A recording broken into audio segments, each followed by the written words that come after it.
Good morning, everyone. We're just about to begin our international conference on paradigms of consciousness and its cultural and aesthetic expressions. We are extremely grateful to Vishnu Mohan Foundation and Kuch Bihar College, who are collaborating with us for this particular conference. And for the concept note, we owe a lot to Shostik Banerjee. He drafted it and then we honed on it. And for a change, we decided to, work on something which is slightly new, not particularly on cultural studies, though consciousness studies is not really divorced from cultural studies. And with this, we start the conference because as you follow the conference talks, you will realize exactly what we had wanted to do.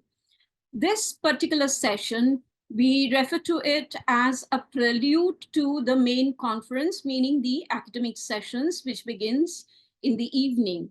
Why do we do that? Precisely because this particular session is a talk by practitioners, because Caesurae always believes in theory and practice. So just as we need the academic theoretical stuff, we also need the praxis part of it. So here we have with us SONUM PHUNTSO KHENPOLA, Namaste KHENPOLA ji,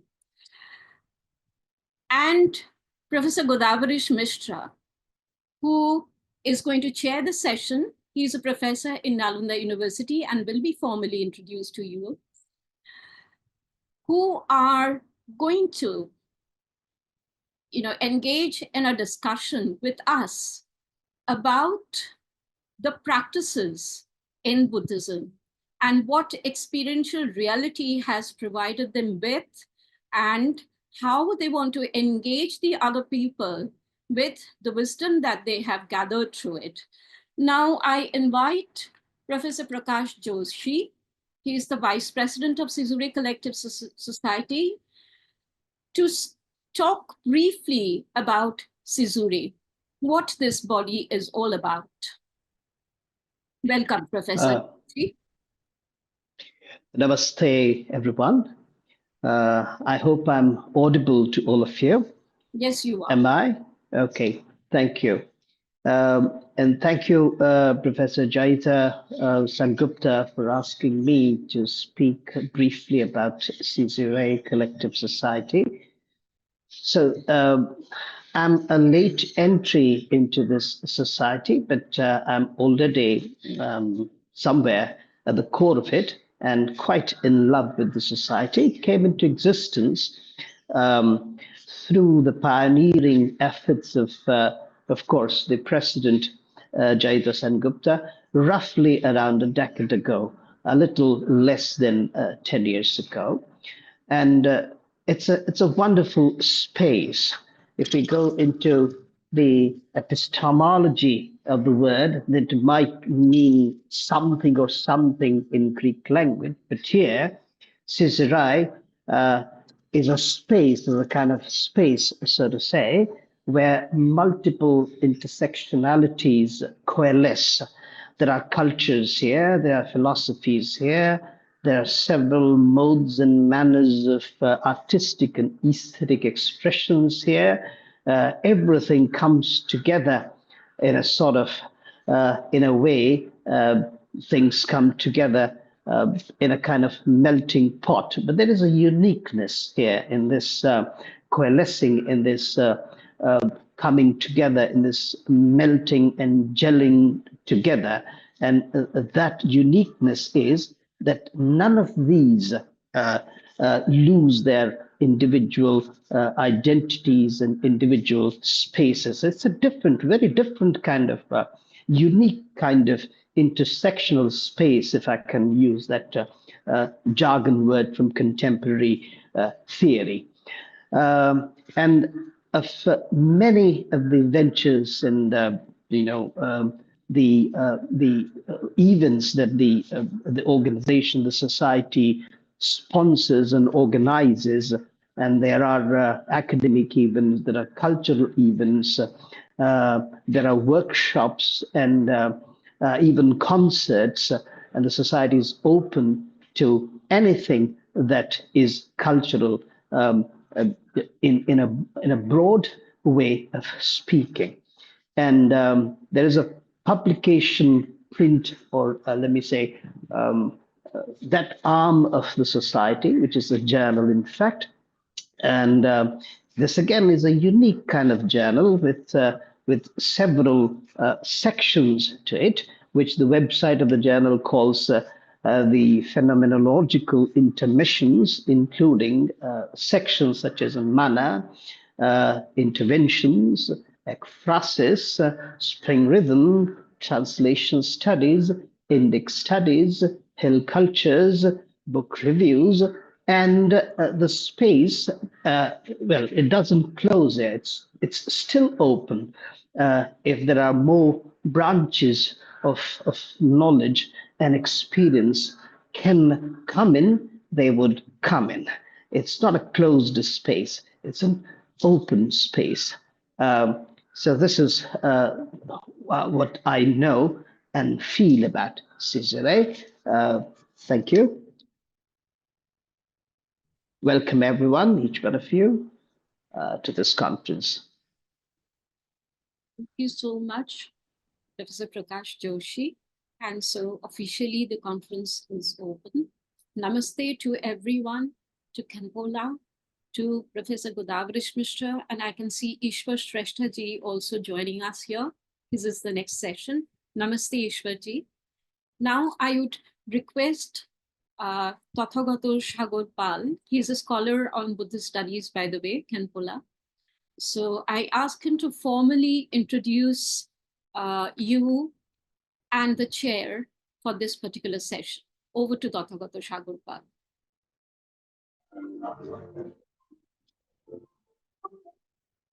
Good morning, everyone. Warm welcome to the 6th International Conference of the Caesurae Collective Society. This session on Buddhist philosophy will start with the talk on the concept of anicca, dukkha, and anatta in Buddhism by SONUM PHUNTSO KHENPOLA, the Mahayani monk from Bhutan. He studied Buddhism at Jungsar Institute in Himachal Pradesh. He acts as an instructor for Buddhist study and practice in Bhutan and India. His approach is from the point of view of a practitioner deeply engaged with the Buddhist lineage he follows and the meditative practice. The session will be chaired by Dr. Godavrish Mishra, the professor and dean, School of Buddhist Studies, Philosophy and Comparative Religion at the Nalanda International University, India. Earlier, he served as a visiting professor in the School of Humanities and Social Sciences at IIT Bhubaneswar from 2018 to 2022. Formerly, he also worked as the chairman of the School of Philosophy and Religious Thought, as well as the professor and head, Department of Philosophy, University of Madras. There, he also acted as the director of the Center of Buddhist Studies and the Publication Division of the University of Madras, as well as the coordinator of the university newsletter. He was the editor at the Kuppuswamy Shastri Research Institute, Chennai, during 1985 till 1988, and was the member secretary of the Indian Council of Philosophical Research, New Delhi, during 2007 till 2011. During 2008 till 2010, he was the editor of the Journal of Indian Council of Philosophical Research, New Delhi. He was awarded Charles Wallace Visiting Fellowship to study at Oxford University, UK. He was also a visiting professor at the Oxford Center for Hindu Studies and at Mahatma Gandhi Institute, Mauritius. Dr. Mishra's main areas of specializations are Indian philosophical school, Vedanta, and Buddhism, especially classical and textual traditions. He has published more than 50 research papers on classical and contemporary Indian thought and comparative philosophy, and authored many review articles in many national and international journals. So without any further ado, I would humbly invite SONUM PHUNTSO KHENPOLA to deliver his talk.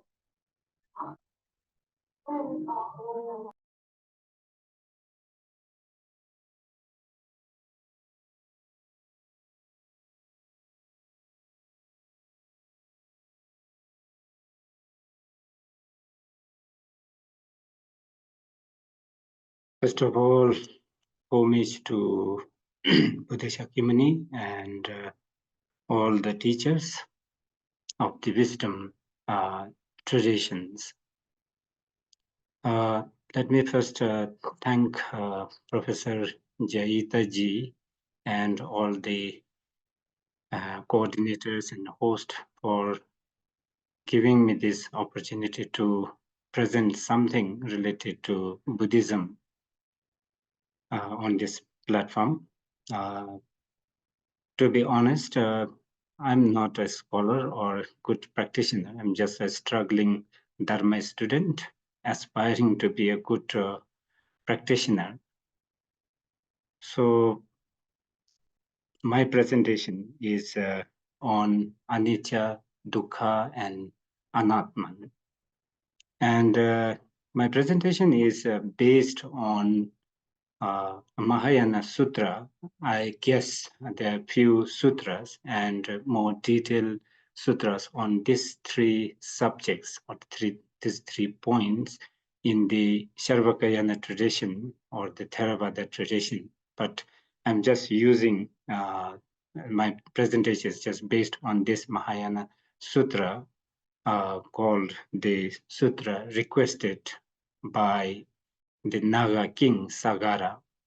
And in this, there are 4, not just 3, is the 4 fundamental principles or the fundamental views in Buddhism. And my presentation is heavily relied on a book on these 4 principles by a Tibetan teacher born in Bhutan, Dzongser Gyaltsen Khyentse Rinpoche, who happens to be my mentor and teacher. And this sutra, I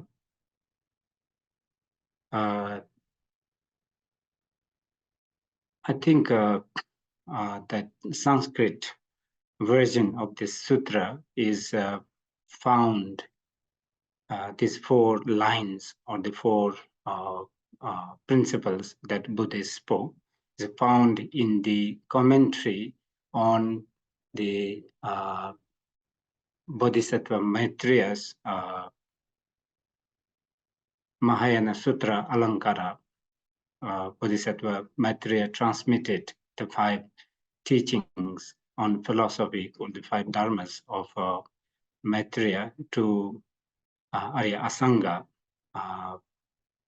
in the 6th, 7th century, I think. And this is found in the commentary on one of the chapters by his brother, half-brother,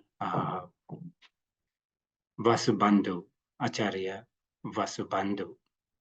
So it is said in the sutra that the Buddha, when he spoke these 4 lines, he was with the king, the Naga king, Sagar, and a group of monks, a sangha of the group of monks. And Buddha said that these are the hallmarks or the fundamental principles of the Buddha's teachings. And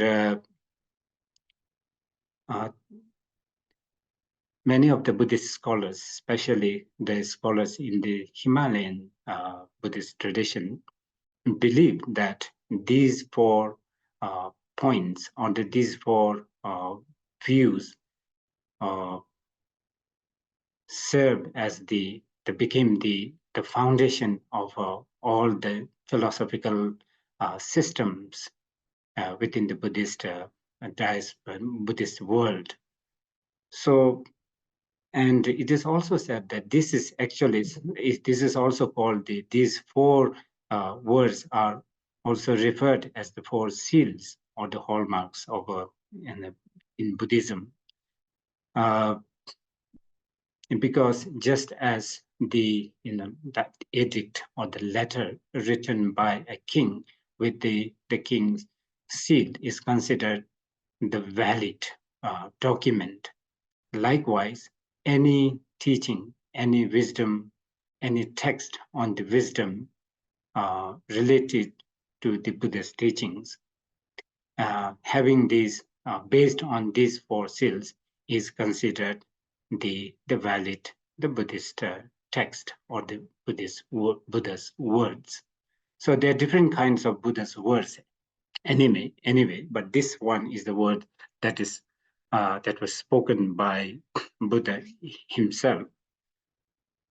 So all the different, it is believed, we believe, all the scholars and the teachers agree that Buddha gave teachings on three major occasions. Actually, during the course of his 35 to 40 years of his career, he gave many numerous teachings, countless teachings, but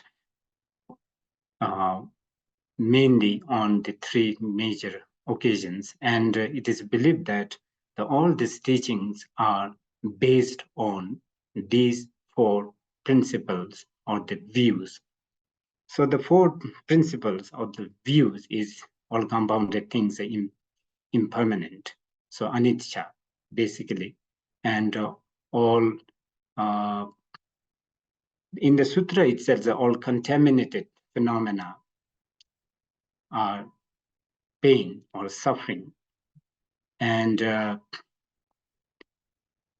things are devoid of inherent self or existence, and nirvana is beyond concept. So I will mainly touch upon these three principles, anicca, dukkha, and anatta, because understanding these three will automatically equip a person to understand what is meant by nirvana or liberation. So all compounded things are impermanent. Based on this, actually, especially based on the second truth, all emotions are pain, all contaminated phenomena are pain. Then Buddha gave Buddha turned the wheel of the first. Buddha gave this first turning of the wheel of dharma. Buddha gave the first discourse on the Four Noble Truths. So, in order to, in Buddhism, what we are seeking now, for instance, what we are looking for is the satisfaction, contentment, happiness, to be free from different levels of suffering. So in order to elevate this suffering, to be free from this suffering, it is important to know or important to understand the truth, the reality of the things, the reality of the world. So first, we need to first try to understand the basic fundamental truth of existence, fundamental truth of things. And because it is because of our failure to understand the truth that we are not able to deal with the problems and the difficulties, the sufferings. So there are methods to get rid of the suffering, like, the symptomatic suffering, to deal with this symptomatic suffering. But in order to really uproot and annihilate this suffering, then we need to get to the root of the suffering, that is not understanding the reality. And this reality is what the Buddha, Shakyamuni Buddha, discovered through his study, research, and meditation practice. So all compounded things are impermanent. So what Buddha realized, so this is the nature of the thing. All compounded things are impermanent, all emotions are pain, things are devoid of inherent self, is a truth. So in the book, What Makes You Not a Buddhist by Dzongse Khyentse Rinpoche, it said it is not a mystical revelation. So it is not something beyond, the reach of our mind. So this is just the simple, secular, basic, fundamental truth to which that Buddha was, Shakyamuni Buddha was awakened to. So basically what we are seeking when we say understanding the truth is to awaken to the true nature of the true reality or the nature of things. Then when we see the true nature or the reality of the things, then we will not become, we won't become the slaves of the apparent things. We don't get stuck, we don't get entangled in the things. So that's why it's important to know the fundamental, the basic reality or the fundamental truth of the things. So all compounded things are impermanent. So that existence, we are talking about existence. We are, we're only concerned about the existence. So the existence, when we talk about existence, it is compounded. So it is, and things exist through the gathering of causes and conditions. So anything that is dependent on causes and conditions, it is conditioned, it is compounded, and this includes everything: our birth, death, old age, life. So everything is a compounded phenomenon. So when we fail to understand these as all the different phases of our life as a compounded or conditioned, dependent on causes and conditions, then we have this tendency, because of our inborn ignorance, then we have this tendency to think that things are independent, things exist by themselves. For instance, I as a person exist independently without depending on other factors. But of course, we are not so not totally stupid beings. To a certain extent, we believe and we accept the fact that we are born from our parents and so on. But deep within, we have this clinging that then things are somewhere independent.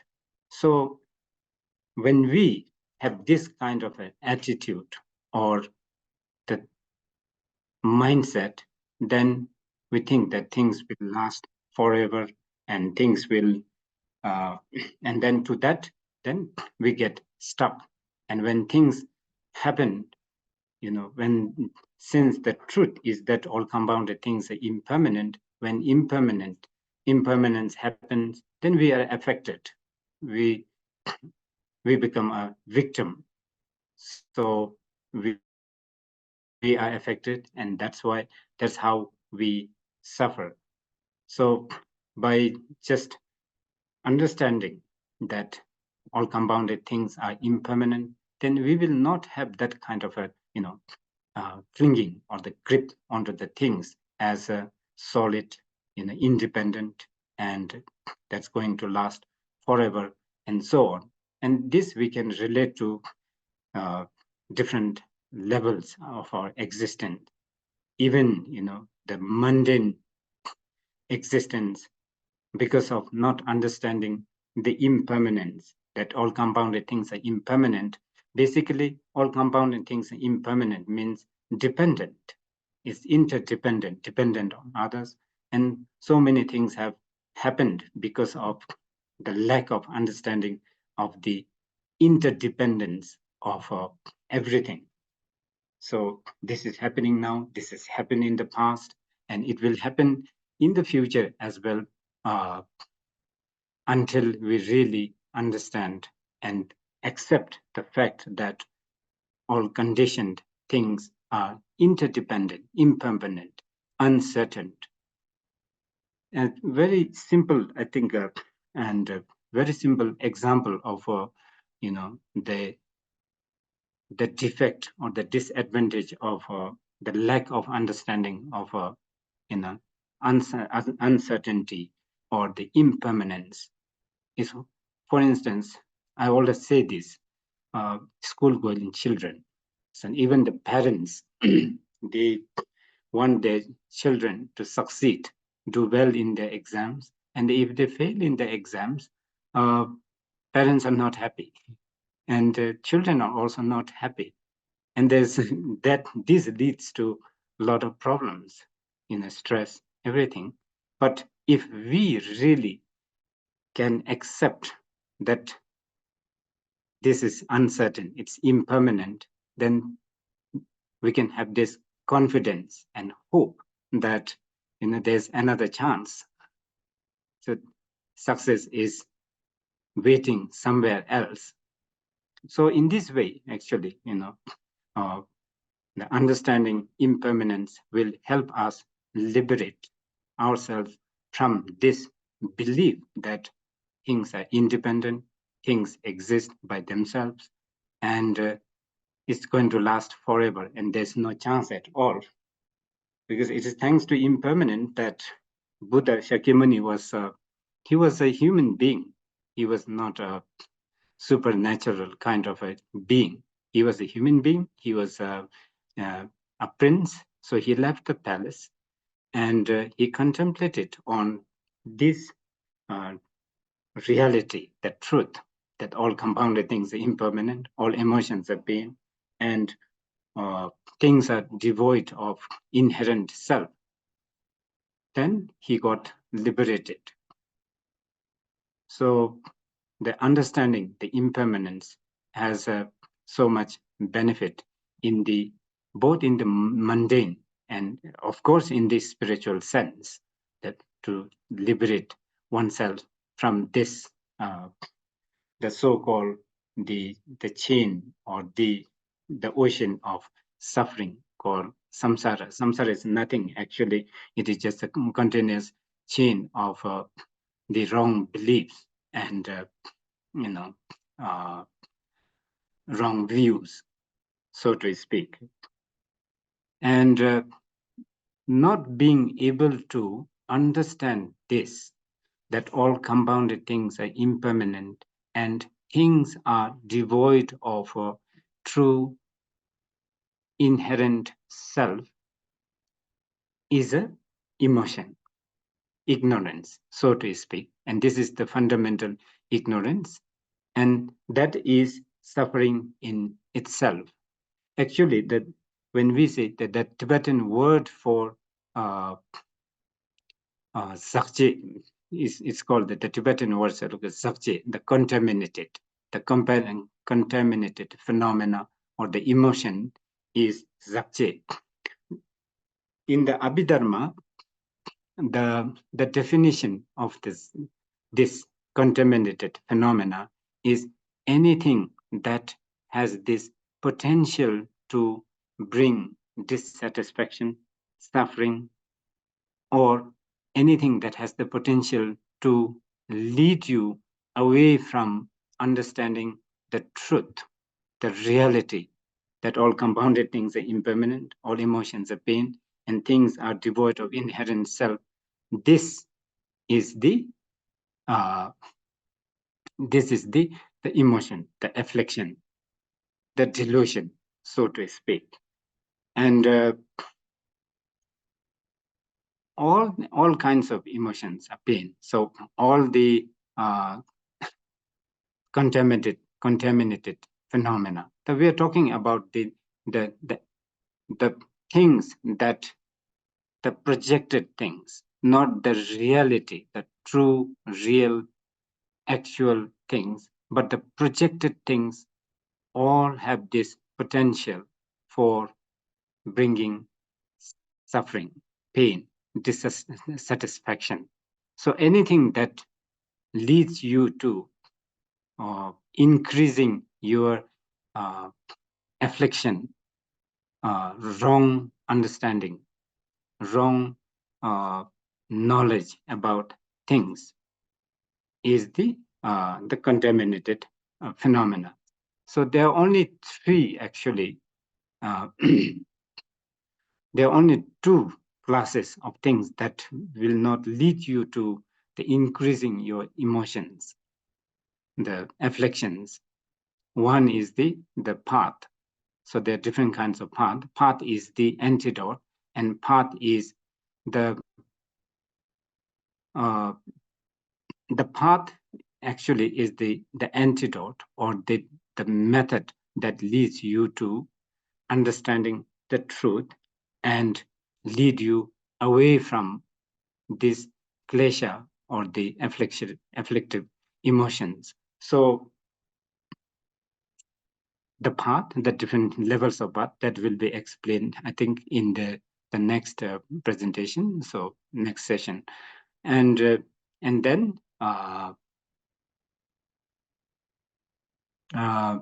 the three kinds of uncompounded realities, uncompounded phenomena. One is a space, one is the cessation of emotions and sufferings. So this is the cessation, and that basically the wisdom of understanding reality.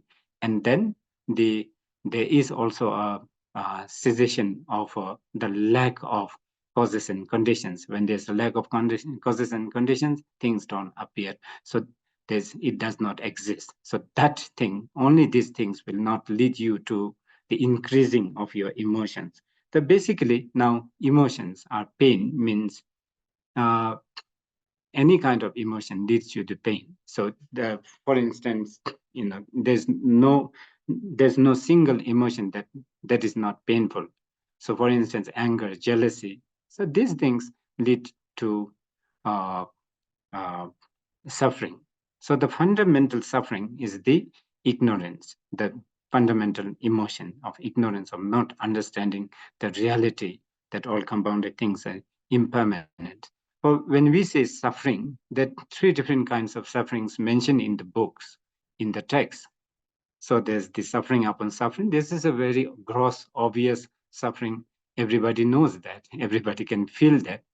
But according to His Holiness the Dalai Lama, he says in one of his teachings, he said that this suffering will not necessarily lead you to the renunciation, but to really have that longing for freedom from samsara, or the freedom from that state of suffering. So suffering upon suffering. So suffering upon suffering is this gross sufferings we we experience these days. For instance, we talk about 6 realms. So in the 3 lower realms, the hungry ghost realm, animal realm, hungry ghost realm, hell realm, supposed to be having this kind of overwhelming suffering, which is, there's a suffering upon the basic fundamental suffering of change and so on. And then suffering of change, so uncertainty. So, things change every now and then. So the state of your mind or changes every now and then. And then the suffering of change. You are happy now, then you are, your mood changes and the state of your mind changes, the situation changes, and then you really suffer. And then the most important and the most basic fundamental suffering that we need to understand in order to really understand the reality is the all-pervasive suffering. So all-pervasive suffering is the suffering of impermanence, that all compounded things are impermanent. So as long as things are dependent on causes and conditions, impermanent, uncertain, then there is this suffering, the all-pervasive suffering. There is this potential for suffering. And this kind of suffering is not necessarily experienced. So, but that suffering has the potential for increasing or giving birth to the klesha, the ignorance, and so on, the corresponding different kinds of root and secondary emotions. And then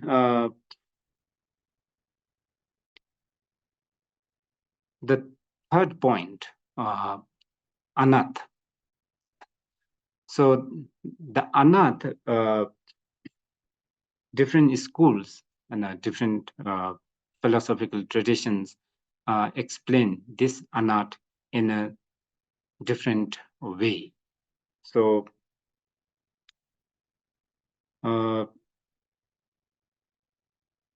self here, for instance, the anath, the things are devoid of inherent self. So since all things are compounded, compounded things are impermanent and dependent on each other, there's no independent existence. So anath, the no self is not the negation, basically. It's not negation. The very good example given in the text, like the Mahayana texts, such as the philosophy texts, the Madhyamika,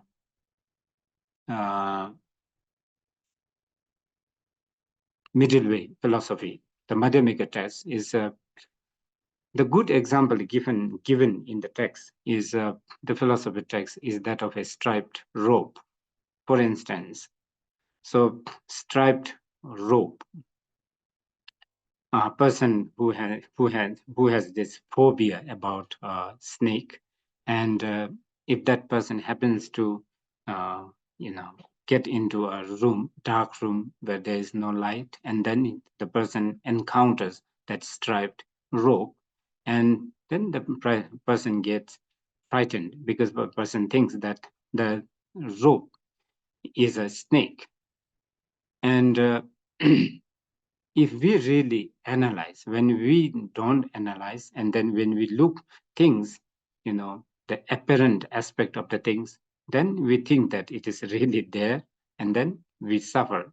But if we really examine and investigate that striped rope, then the snake actually never existed. So somebody will come, and then somebody who knows about the rope, and then who is clever, then the person will come and then try to explain to the person who has this snake phobia that there's no snake. So by putting on the light or explaining. So the thing is that here the point is there has never been a snake. is just a rope. So because of one's ignorance, because of one's phobia and the fear, then the person has projected that snake. Because of there's also that habit. So there has never been a snake, but only the striped rope. Likewise, the self is a labeling. Self has never existed. So because of that when the things are gathered, the causes and conditions are gathered, and then because of your ignorance and with the reference to that, the gathering, the collection of the things, then you label something, identity, the name. So that is the same self, actually. For instance, the book is a name, and all the things like vehicle, car, it's just a name. But if we really examine those names, this identity, those labelings, they don't exist as a independent phenomena. But at the same time, when we say there is no self, it is not a total negation or an affirmation. Yesterday, I was watching on the television one, I think, scholar from the West speaking about something, and he said that Buddha did not say that there is no God. And Buddha also did not say that God does not exist. God does exist. So it's like it's not total negation or affirmation. Just it is a fact that the so-called self never existed. So it is just a labeling. It is a projection. It is a concept given to that. And understanding that will really liberate oneself from believing that things, like these labelings, they exist as they appear, as it is labeled. And when we say, the samsara, the suffering or the samsara is not about some kind of a, the place where you are thrown into. It's not like that. And it is not even like somebody punishing you, where you are thrown into that and you are locked up. It's not like that. Now, samsara has this the connotation of bondage, bound, tightly bound. And that bondage is nothing but one's own grip on the things, believing that they exist as they appear. So the idea or the concept of the knowledge of the non-self, that anat, will really help us to release this grip. And all the study, contemplation, meditation, the so-called meditation are geared towards releasing this grip. So to see that there is no such thing as the self. As I mentioned, if we can remember the example I mentioned earlier, the striped rope, the fear of the snake, and the belief that there is a snake can only be removed or cleared by knowing that there is no snake, such thing as a snake on the rope. So there's just the rope, there's no snake. Likewise,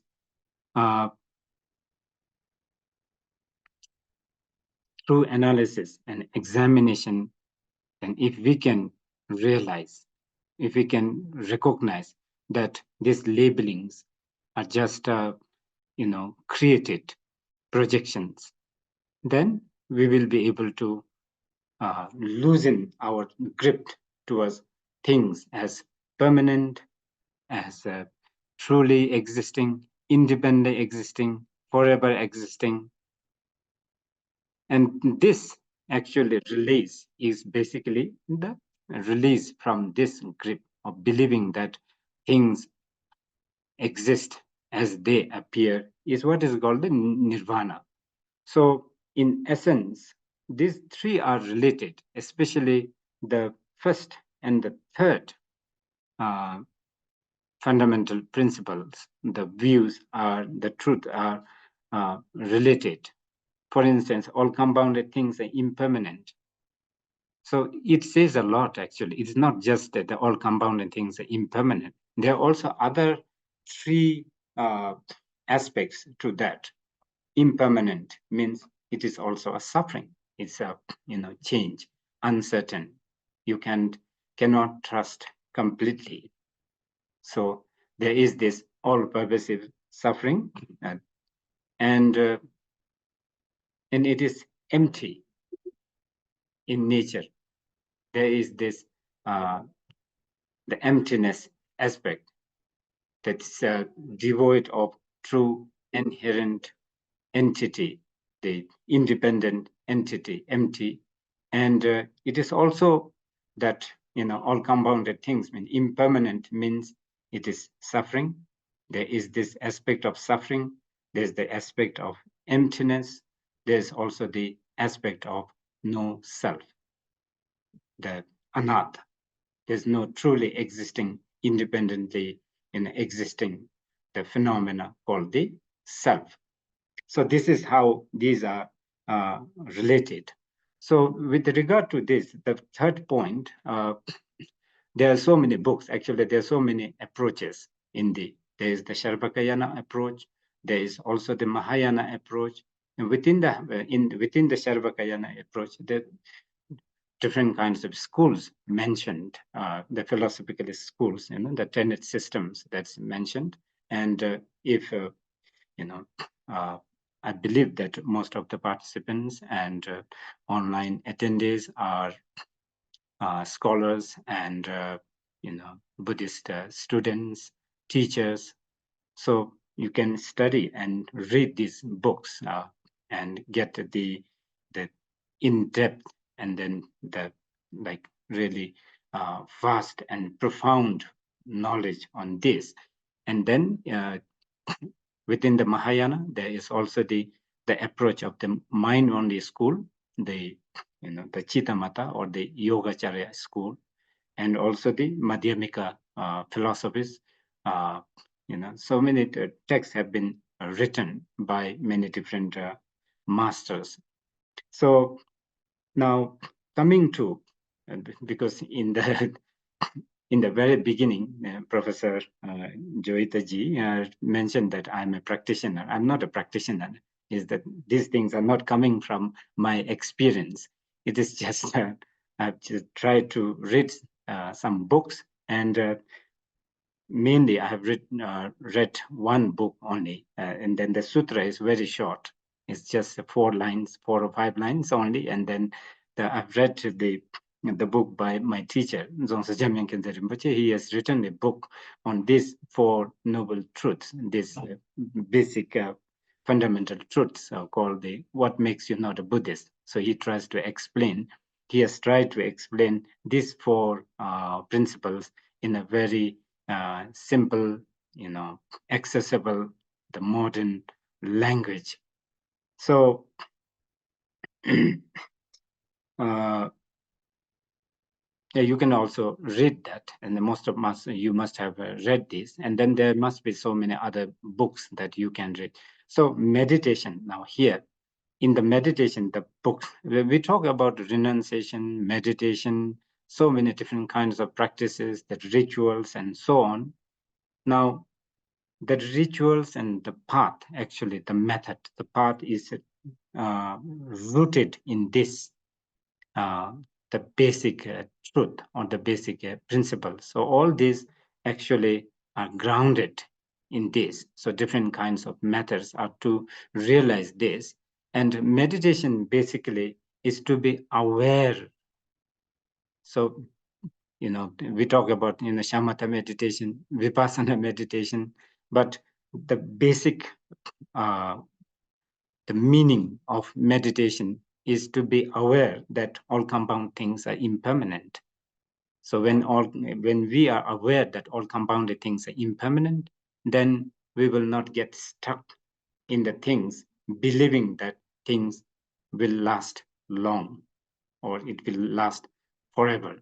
And in that way, then we are released. We release our grip toward things as everlasting, eternal, and so on. And then, when we are aware and when we know that things are devoid of self, then when we have these sufferings, like when we have like suffering and blissful experiences, painful experiences, these experiences, because of our lack of understanding of the true nature of the things, that we think that it will last and then it's the dead end, it's a gone forever kind of a thing, situation. And if we can really understand that things are devoid of self, in the first place, there's no sufferer, actually. Even if there is a suffering, then there is no sufferer. So if there's no sufferer, then there's no suffering.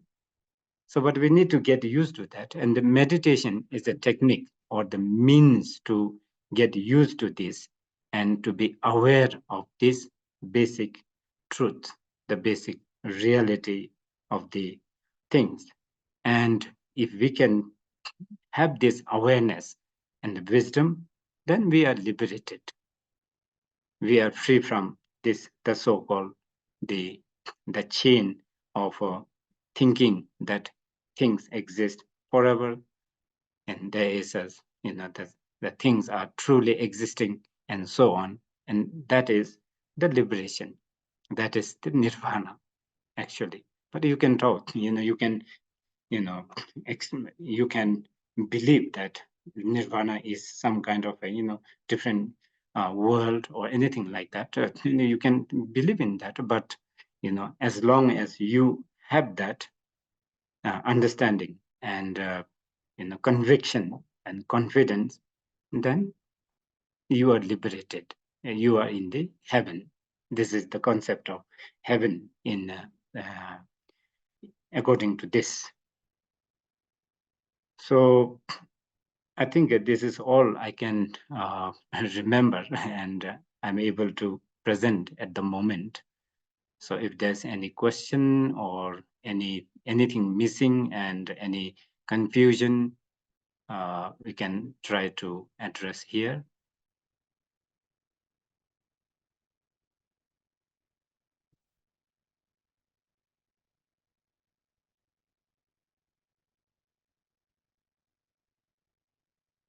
Professor Mishra, you have to unmute yourself.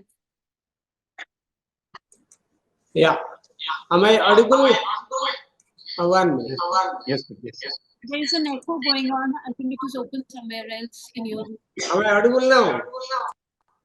You're audible, but there is an echo happening. So I think Is it okay now? no, there's an echo going on. Still an echo. Is it okay? If I may, Professor Mishra, I think you will need to access the conference from a single source only. Okay, 1 minute. Just a second.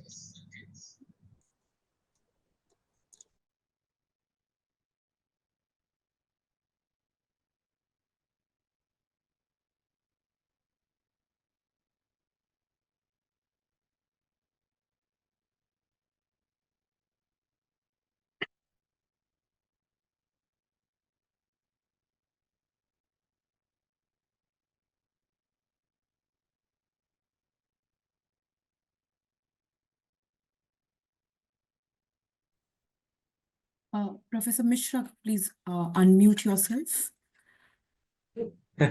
Yes, yes. So am I audible now? Yes, Professor Mishra. Good. Yeah. So sorry for taking your time. So it was a good presentation on this three concepts which are very germinal, very core, central to the Buddhist teachings. You know, this is what is called as Trilakshana. In other words, it is called as Tilakshana in Pali. That is three. That is Anicca, Dukkha, and Anatta. One is related to another, and like Venerable Sonam has given a very brilliant presentation, trying to see it through the meditation, like how understanding these three will make persons to get rid of the dukkha. The central teaching of this, his speech was dukkha. And Buddha speaks about this in many of his discourses. Even in the first discourse, like Dharma Chakra Pravartana Sutra, Buddha talks about how dukkha is a pervasive factor, phenomenon in our life. Why Buddha is doing like this is because the other tradition, the tradition that has accepted the books and taken the Atma to be an eternal entity and dukkha as an accidental phenomena, whereas bliss is the permanent phenomena, is not acceptable to Buddha because he thinks the conspicuous pain of the person in the world is not understood. That the man suffers, there is suffering in the birth, there is suffering in the disease, there is suffering in the death, everywhere there is a suffering is not properly understood. And why it is not understood is because of romanticizing a concept called bliss and giving something called Atma. And Buddha is trying to make us understand that if we understand these three things, contemplation of these three universal, the factors will make us go towards understanding what exactly liberation stands for, and it starts with anitya. Anitya, that there is nothing called as permanent, because permanent, it is all the Buddha's main teachings, all the teachings, Buddha, as Venerable Monk told, whole tradition is talking about this. He has given like this comes. What is that he's talking? Like samkara. Starts sarve samkara anicca. So and what should happen? We should get out of these three things. We should get out of anitya, dukkha, and anatta. And dukkha is the central phenomenon which Venerable Monk Sonam has very brilliantly given in front of, presented before us by giving his ideas, not by giving a quotation, but bringing from many places. And this is in many discourses, you find this is being the dialogue between Ananda and Buddha. This is the dialogue. Main dialogue is on this particular idea. I am very thankful on behalf of Joyita, Dr. Professor Joyita Senugupta. I thank Venerable Sonam for such a brilliant presentation. And now the floor is open to all of you. for your comments, questions, and clarifications. The floor, the audience.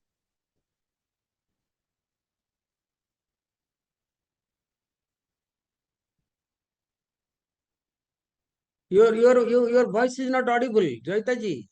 You please unmute yourself. Yeah. Thank you so much. There aren't any questions on the YouTube, I guess.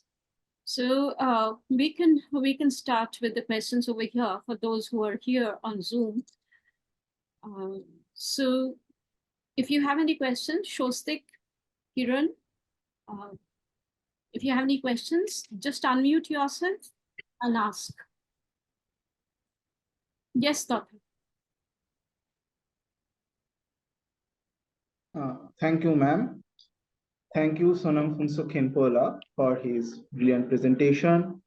And I also thank Dr. Mishra for chairing the session. I have a question, more of a clarification regarding KHENPOLA. SONUM KHENPOLA has talked about emotions, the emotions of jealousy, greed, anger, and how those emotions can lead to suffering. Now, as ordinary being, and by saying ordinary beings, I am meaning that the beings who have not yet realized emptiness directly. So, as ordinary beings, we are bound to generate emotions in our daily life.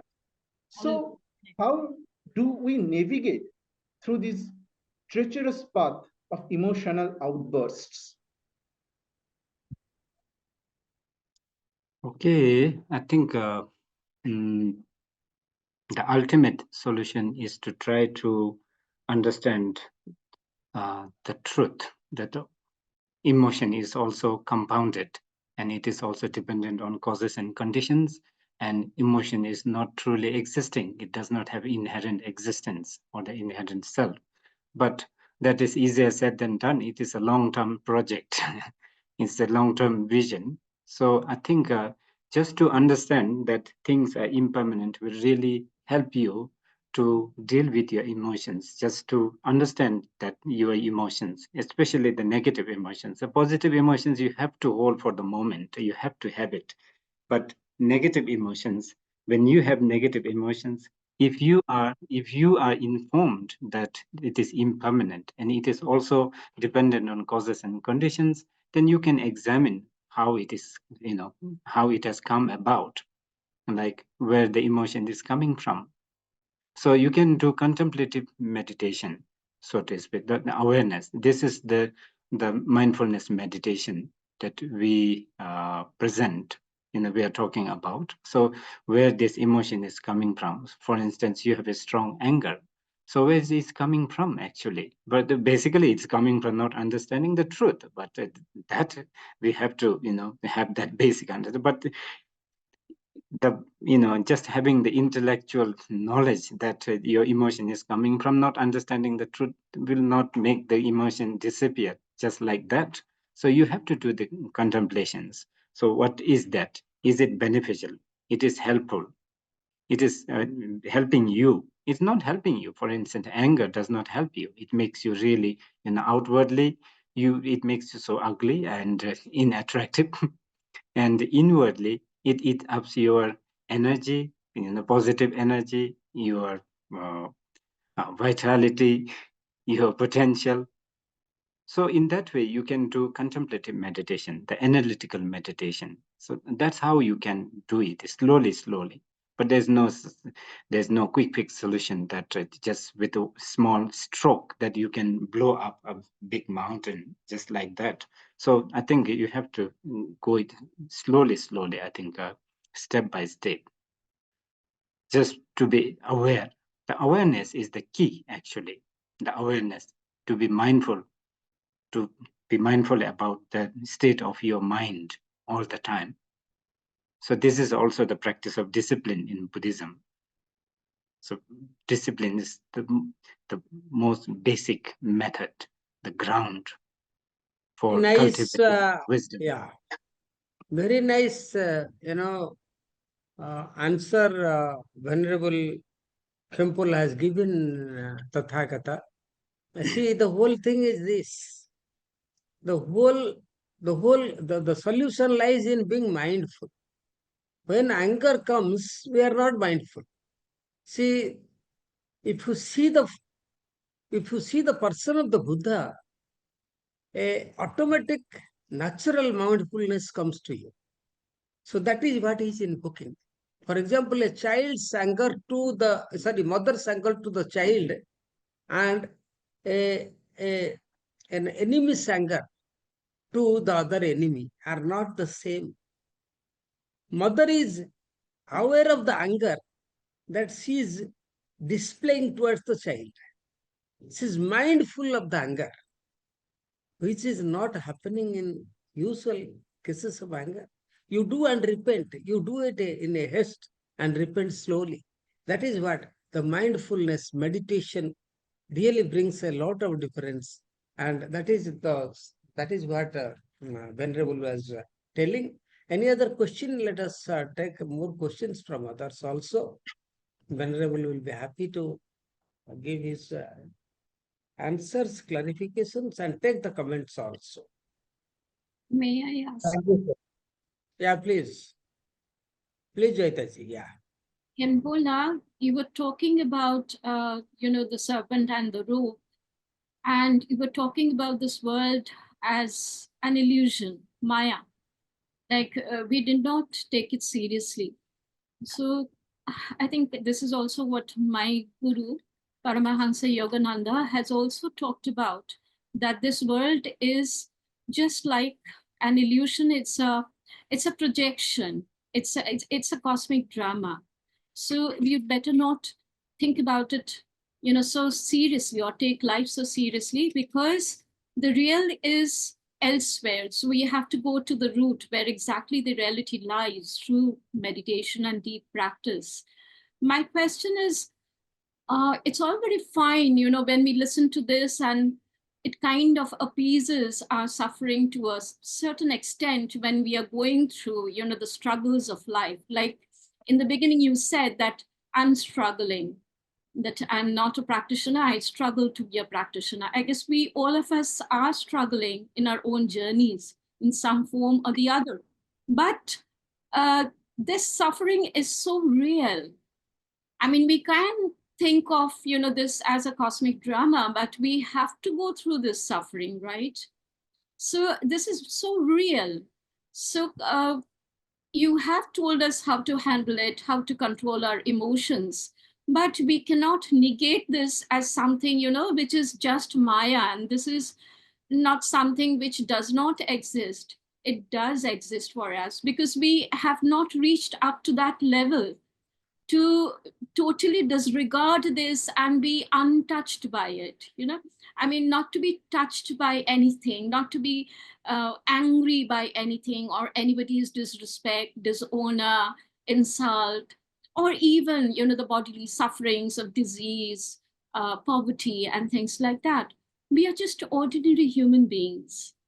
So for us, it is a very difficult path. And for us, this life also is so real. I want your comments on this.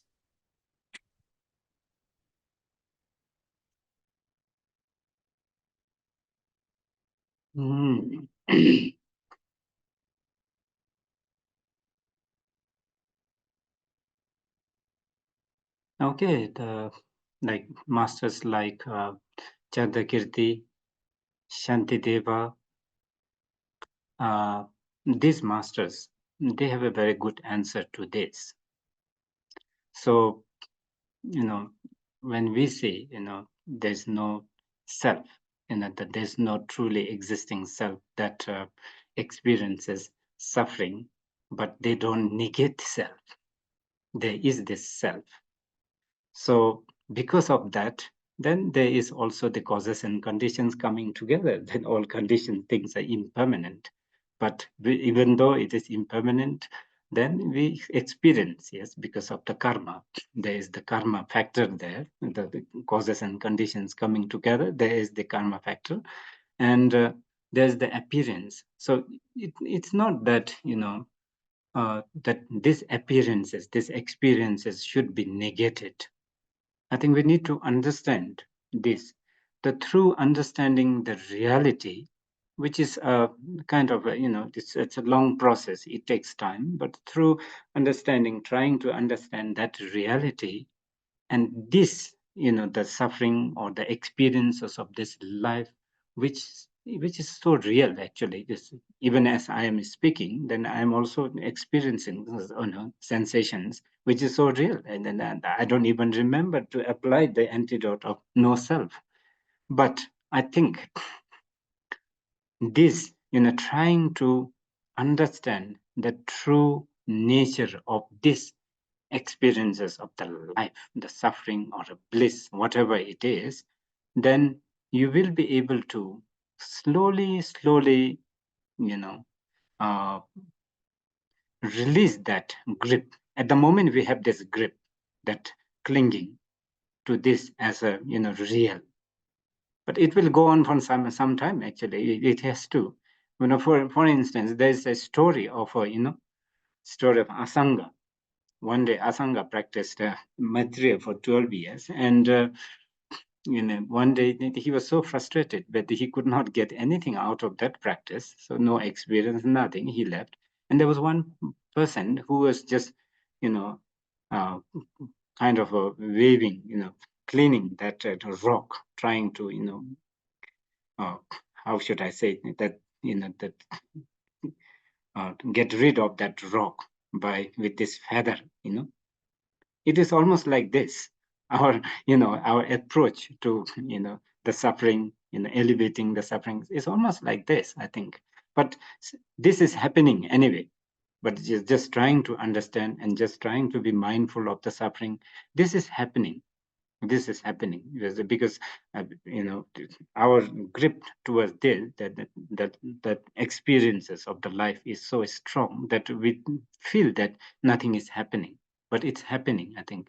So it's also I think the practice of patience is happening slowly. We need to have that confidence. What does Buddhism have to say about prarabdha? You mentioned karma.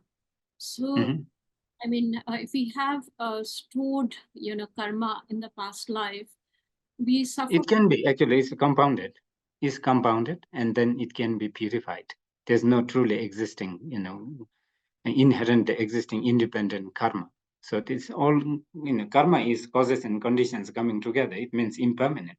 So it's going to exhaust one day anyway. So that kind of confidence, if you have that kind of confidence, even in the midst of experiencing all kinds of sufferings, you will have that confidence and that strength to move on. Thank you so much. So this is the beauty of the truth, knowing the truth. Because the last one, that there's no self who is experiencing suffering, at the moment is not strong. It's very weak. It's very shallow. Very, very, very well said, Venerable.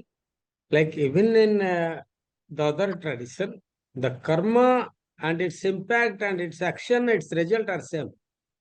Karma is never nitya. It is all comes in the ambit of anitya only. Very well said. If your karma is nitya, then there will be no way that you can get liberation. So, this is the one of the major things Paramahamsa Yogananda speaks, Joita. Like he says that, the what? Many things, like very, very importantly, he speaks. Forget the past, he speaks. I don't remember where he speaks this. But he says, that there are many things that we have done. Many, the vanished lives of the men are in dark. That's what he says. Do you remember he says this? So, but unless one is anchored in the self, he cannot realize. So, the like it can never be reliable unless one is anchored in the self. And that self is taken in many senses in Buddhism. Many acharyas have done it in keeping, as Nagarjuna says, that I would give the adhikari eligibility. By seeing the eligibility, I will give the medicine. For Uttam adhikari, he would say Sunya. For other adhikaris, he has other prescriptions. Very beautifully spoken. Question was very good, Joita ji, and answer was very nice. Good. Let us go to the other one. Any other question? I think Anup has a question, Mishra ji. Yeah, please. Yeah. First of all, thank you so much, KHENPOLA ji, for such an illuminating talk. I was deeply touched by all of your words that you said. And one thing that particularly struck me was this statement that is, all emotions lead to pain. And I was wondering about the emotion of love, because, in Bhakti literature and in Bhakti understanding of Bhakti, you know, um, or prem itself is understood as path towards spiritual liberation of sorts. It is a way to connect to the divine through intense devotion and surrender, and talk about unconditional love as well. So how do we really understand love as an emotion? Does it also lead to bondage of some kind, or is it something else, especially when we think about love itself? Okay. I think we need to differentiate between different kinds of love here. So one love is the love that is rooted in not understanding reality. In other words, that there's a desire, attachment, clinging. So that love eventually, I think, has this potential to bring some kind of suffering, so gross or subtle suffering. But there's another kind of love which comes from knowing the truth. And when you know the truth, you know the potential of other being, other person. So that love, that knowing the potential and understanding and appreciating the potential, through that you love that person, you like that person. This is also in one way called the devotion anyway. So this actually devotion, that there are different kinds of devotion, but the most important and then the highest kind of devotion is devotion of knowing the truth, actually, the truth of everything. So that is not actually the emotion that brings pain, but we're talking about the love that is rooted in desire, rooted in attachment, rooted in clinging, rooted in expectation. That is the emotion, that the love, that emotion that brings suffering. I think so. Very, very, very well, answered. Like to just add one thing, Anupji, that, Buddha, like Buddha's Mahakaruna is the best example of love. Love for the humanity is coming out of in his concept of Mahakaruna. Like so much of liking. Like the people should get out of what he has realized. There is no need for distribution. He could have, he has got the realization, he has got the liberation. He could have been what he was, but he distributed just out of love. The prajna was distributed to all, irrespective of the differences. And this is the power of attraction. I think somebody said that panacea for human suffering. The love alone can, love cures. If it does not cure, it is not love. All the type of love that he has described, like they say, like Venerable Lama has described, are all for small gains. They're not loves. They're taking advantage. The man in the world takes advantage. They don't love. Love is something beyond, and that is what. One example is Mahakaruna. Thank you, Gese. Next question, if there is any. KHENPOLA, can you ask for some clarification on this particular topic? Because despite the fact that Buddhism and all this religious tradition came into existence in Indian subcontinent, and we have particular vocabularies for them, right? But then when we translate, let's say, the kleshas into emotions, let's say, right, then it will have a different connotation, because in English, the term emotion is a different thing. Whereas in Buddhism, when we call the ashrava klesha, right, then ashrava or klesha, then that's a different thing, right? So also talking about the karuna, the Buddha's karuna is also, we call anabhog and analamban, right? So could you kind of really clarify, what do you exactly mean by emotion? And what is love in Buddhism also an emotion, or it is something different? Okay, I think the word is zakje here. The Tibetan word zakje, yes? Zakje, contaminated phenomena, yes. Yeah. Anything Asava. that is dependent causes and conditions, it's conditioned, I think, basically conditions, which is not the real, the actual truth. That is the emotion here. I think that zakje thamti tungal means this is emotion, but I think loosely translated as for the sake of, I think, what makes you not a Buddhist, it is just a, I think, loosely translated kind of. It's not the exact translation of the word. Zakti means that has the potential for change, that has the potential for bringing some kind of a dissatisfaction, distortion. So that is the emotion I'm trying to refer to. And then that love here is jamba anyway, metri. Here I'm talking about the metri, that which is not emotional love. Metri? Is it called metri? Yes, KHENPOLA, yeah, Yeah, this is the metri, the jamba, the one of the four immeasurables, boundless thoughts. And for the Tibetan term asrava, sorry, the sakche, I think it's the asrava dharma. So you can see the asrava dharma and emotion.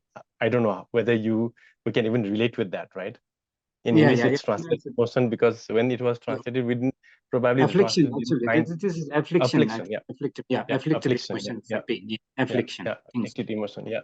Yeah. In the book, just mentioned emotions. All emotions are pain. I think this is just. I think just trying to make it simple. I think. Yeah. Of course. Yeah. Good question, Ishwarji. And the very idea of Brahma Vihara, the Maitri, Karuna, Mudita, and Upeksha are designed on this concept of love. How everything goes around this part.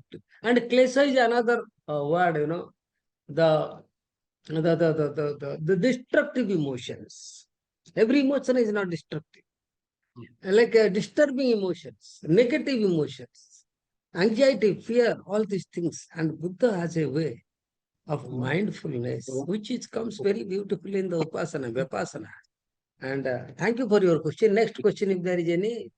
Something, just one more clarification to KHENPOLA and Ishwarji.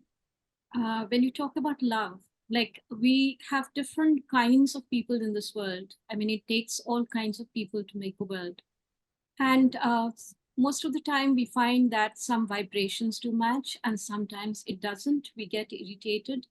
My question is, with love, are we capable of that kind of love, that with love we can actually change the vibration of other person who is probably behaving in a way which is not acceptable?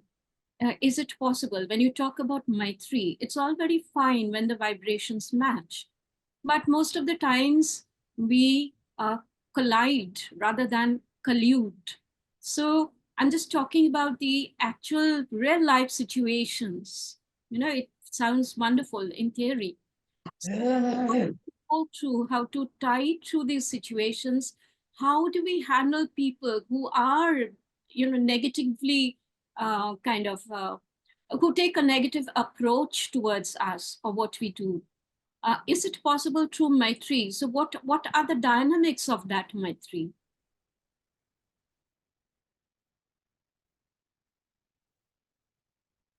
Yes. Yes. Yes. KHENPOLA, do you want Yes. to? Venerable, please.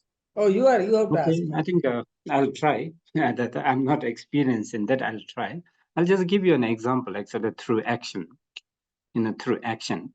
Now, the only way we can do at the moment is through persuasion. Try to educate the other person. Although you have that maitri, then if the other person is not receptive, then it's not benefiting the other person. So it's not making difference to the other person. But I think through action, you can do it. And then, we have this something called the, pratita samutpat is the tendril. The tendril, the interdependence is such a strong and really profound factor. I think it makes a really difference through actions as well. I just give you an example. This is I just listened from the television, and I've never received teachings from that great master, the chief abbot of Bhutan. He talks about a woman who has so much care. She has passed away. That she was like 96 something, and she had so much love and affection and compassion towards the dogs, actually the animals, so to explain. And then she took special care of dogs and animals, and then she fed them, she washed them, and then when the animals died, and then she grieved, and she also did ceremonies for the funeral ceremonies for those deceased animals. So somehow, because of that action, even the aggressive dogs would become very timid and how should I say, friendly towards her. So I think through action we can do it. I think it's possible. I have never tried myself, so I can't, say this from my own experience. I think through this, I think we can do it. There is a way out. I think there are some illustrations and living examples of how we can make difference to the other people, to change the other people's attitude through action. Thank you, KHENPOLA. Can I put my 2 cents here? So as Professor Mishra mentioned, that these practices are somehow connected with the practices of the four Brahmaviharas or the Chara Pramanas. In Thai forest tradition, actually, they actually have this practice, and they practice it as the practice of upekha or upeksha, actually.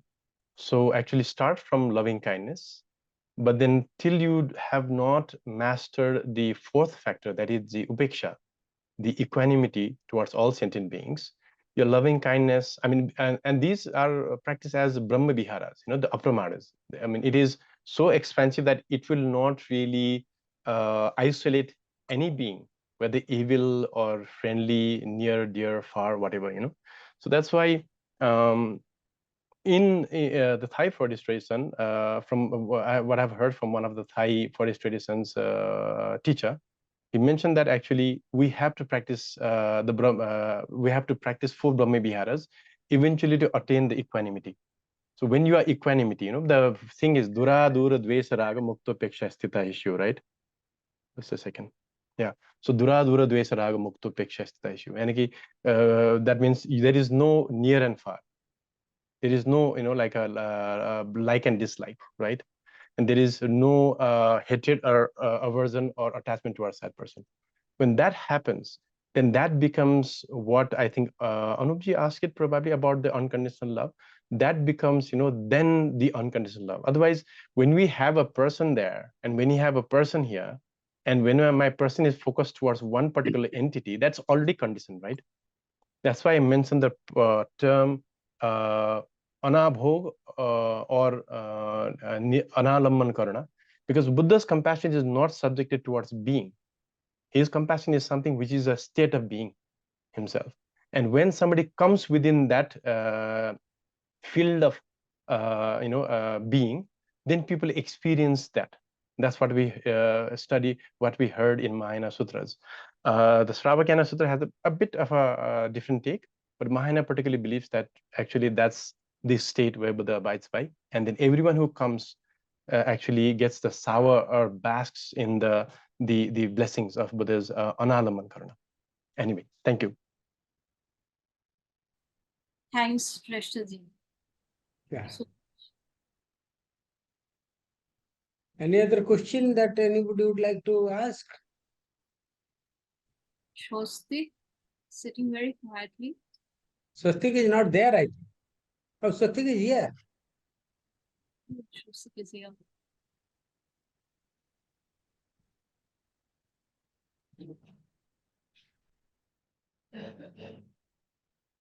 In that case, it's time to wind up the session. Yeah. Prepare for the next session. Okay. So, on behalf of the organizers, I have great pleasure in extending our grateful thanks to Venerable Sonam for such a brilliant presentation and still very lively interactions. And the main purpose is not to give a exposition of these three things, but somehow, as Dr. Professor Joyita told in the beginning, to bring back to the mindfulness which is mindlessly absent in the present society. So I don't have very much to speak excepting thanking him and thanking Joyita for giving me this opportunity to listen to such a profound speech. And with this, I call upon Dr. Joyita to announce the next session. Thank you so much, Professor Mishra. Thank you, KHENPOLA. But for you, the session is continued actually.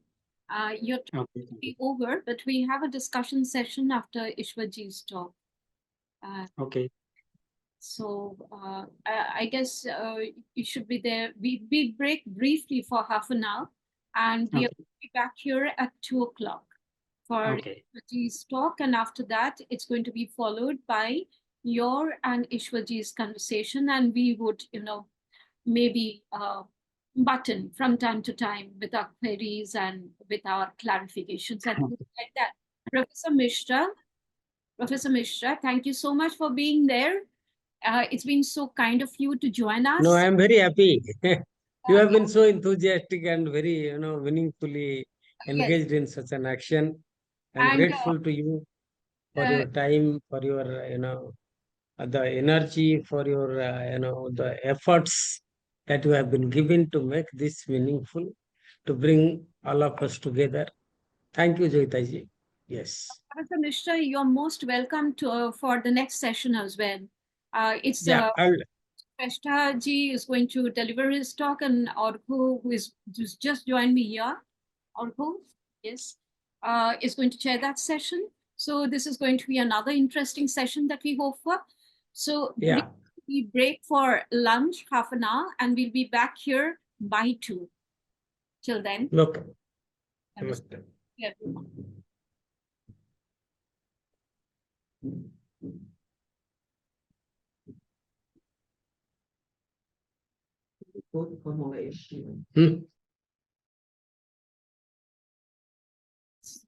I think we should start with the second session.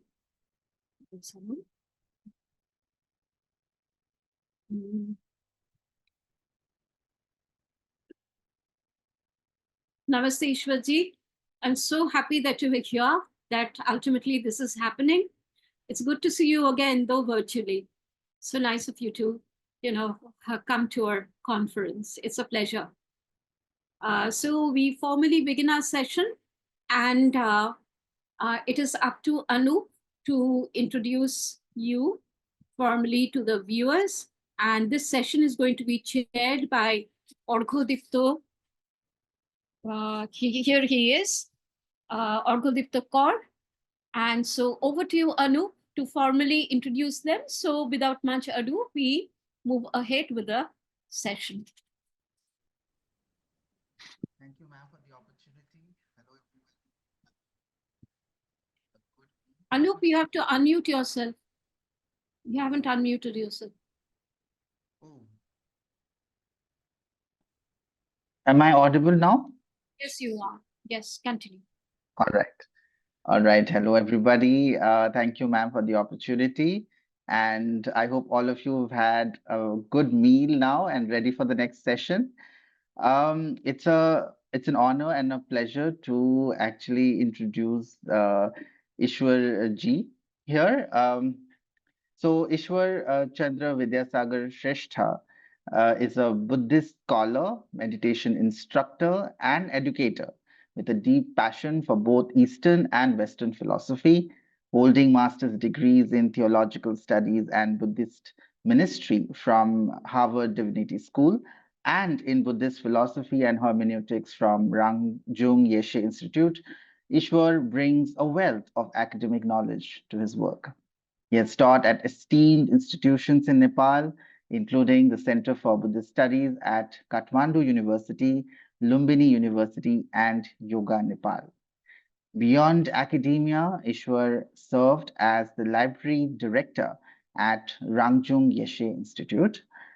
Since 2007, he has been a dedicated Dharma instructor at Byoma Kusuma Buddha Dharma Sangha, where he has skillfully led numerous retreats and guided countless individuals on their meditative journeys.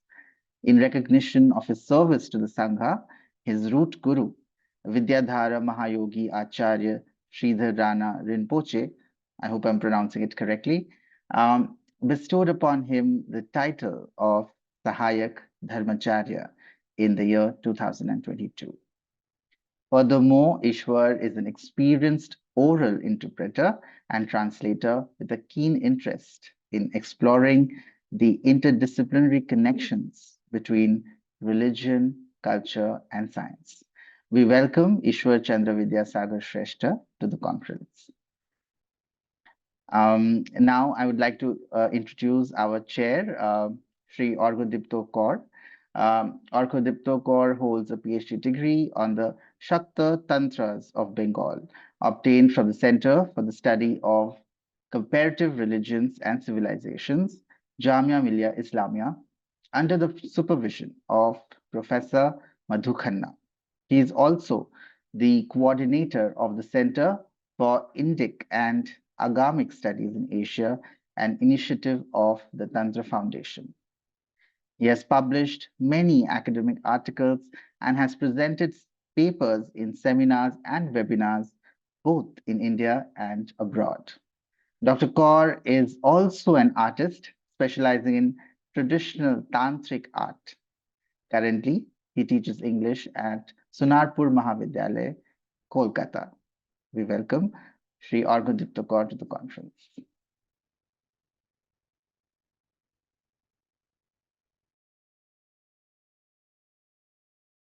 I think, Jayadaji, you have to unmute yourself.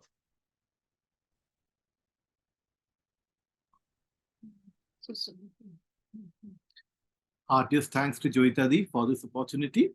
And it's indeed a great honor for me to be here. And so we are about to continue with the session on Buddhist philosophy from practitioners. We have as our esteemed speaker, Sri Ishwar Shrestha from Kathmandu, Nepal, and he would be delivering a talk on 5 stages of the path of Buddhism. The talk will continue up to 3 p.m. and then we would be having a question and answer session from 3 to 3:30. And this would be followed by a conversation between KHENPOLA and Sri Ishwar Shrestha.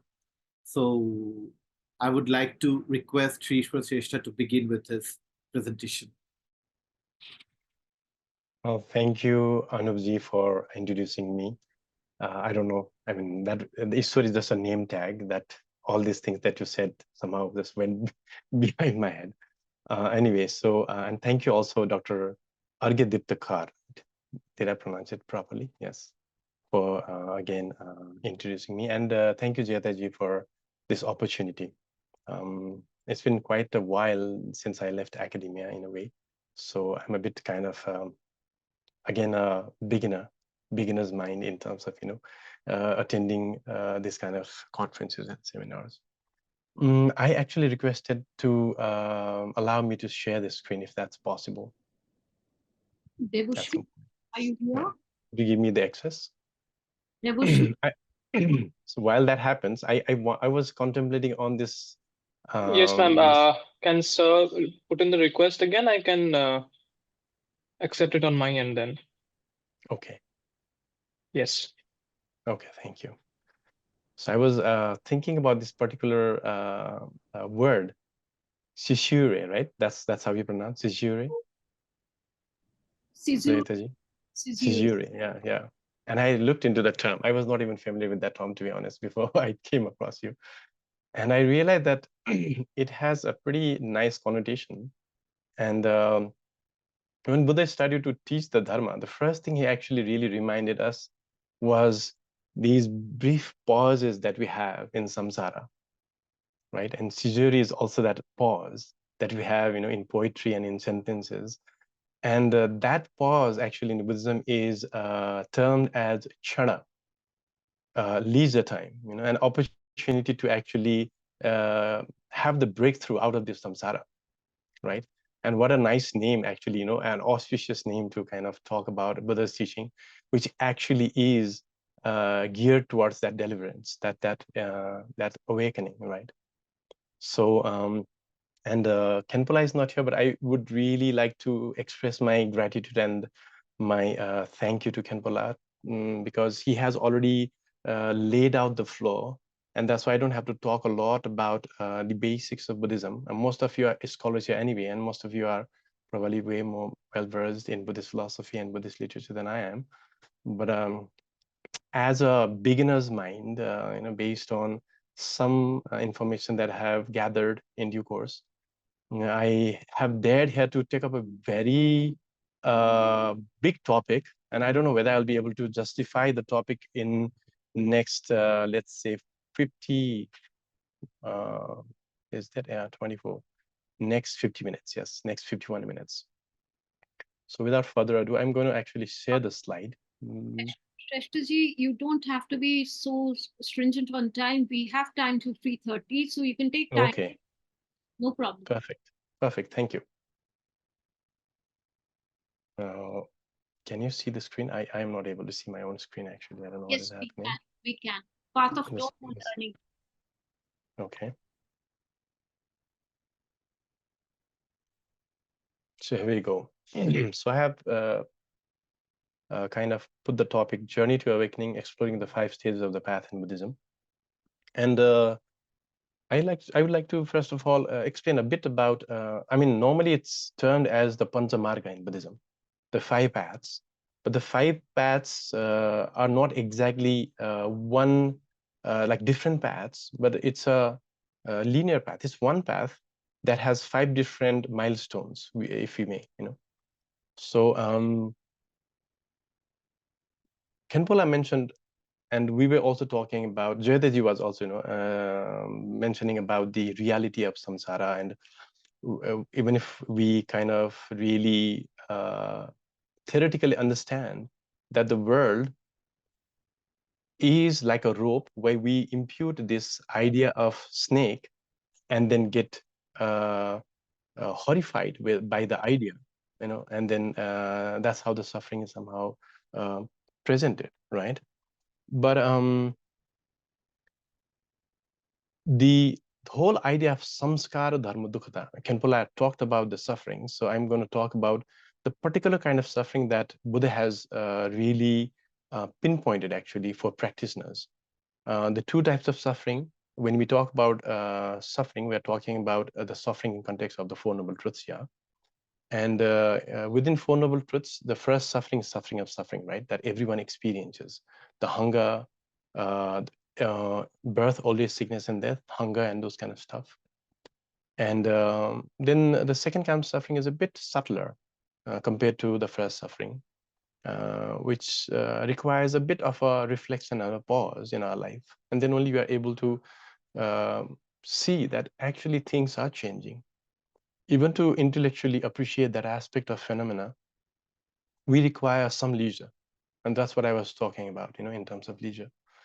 And the third kind of suffering, the suffering of suffering, or sometimes translated as all-pervasive suffering, and in Sanskrit, the samskara dharma dukkata. This is something which is very difficult to comprehend, first of all, even intellectually, and to really practice, it takes quite some time, right? So let me time myself also, because sometimes I just might go on and on. Okay, so the samskara dharma dukkata is, as Jayataji mentioned, this is, even though there are conceptually it's okay, it's perfectly fine to accept the fact that we are somehow apprehending a snake in the rope, right? But the rope is there. And in Buddhism, even though the metaphor is used there, somehow the rope itself is also interdependent. It's also not out there in its own, right? The rope is also, even metaphorically, rope is made out of the fibers and other materials and so forth. So in order to deconstruct that entire, first of all, the imputation in the rope as snake, and to deconstruct that rope as well, and to see the interdependent nature of that rope, to see, to deconstruct that reality, takes quite a while, actually. It's not something, which we can intellectually contemplate for a while, and then we'll have that aha epiphany moment, of realization of reality. So that's why the path has been laid out, so that we gradually undo that rope. And then by undoing that rope, we also somehow lift that veil of illusion of snake over there. Okay. So in that, so when we first of all share about the 5 paths, it sounds pretty technical, but I'll try to walk through the details of the path, and it is quite a practical format that Buddha has laid out. So, for example, so what is the Buddhist path of awakening? So, Buddhist path of awakening is not something that we somehow try to avoid right here, with the hope or with some kind of expectation that somewhere out there might be what we call the awakening. So in Buddhism, actually, the bondage is here, and the awakening itself is here within this body and mind, right? And in order to undo that, Buddha has laid out this 5 progressive framework of the path. And so in order to actually really trade into that path, the first thing that somebody has to really understand is what is suffering, right? We all have had that experience of suffering in our life. But when we talk about suffering, we always talk about a very gross level of suffering, which might manifest as depression or the loss of somebody who is close to us, financial disaster, natural disaster, and so forth. But when Buddha is talking about suffering here, he is talking about the slightest amount of discomfort that we experience in our mind stream, when things do not go as we expect, when things are not as we expect out there. And that happens all the time, right? I didn't understand. Sorry about that. So in our life, when we go for, let's say, a very nice a buffet, or if we meet a friend, or if we have a relationship, if we have a financial success or something, our hope would be that whatever I have experienced here right now, may that experience remain permanent. The thing that I really cherish, the person that I really, may they remain as they are based on the projection I have about them in my mind. But somehow, because of the law of nature, the 3 characteristics that KHENPOLA pointed out, impermanence, things would not remain the same all the time. So then the question arises, if suffering is there, if we are constantly suffering, if any conditioned phenomena does not offer the lasting happiness, then how do we really attain that, right? So on the path, then Buddha said, if you really want to do that, then there is the path. Of course, we talk about the vehicles also sometimes, right? But every vehicle somehow has to go through this path. In Buddhism, we normally talk about three vehicles, right?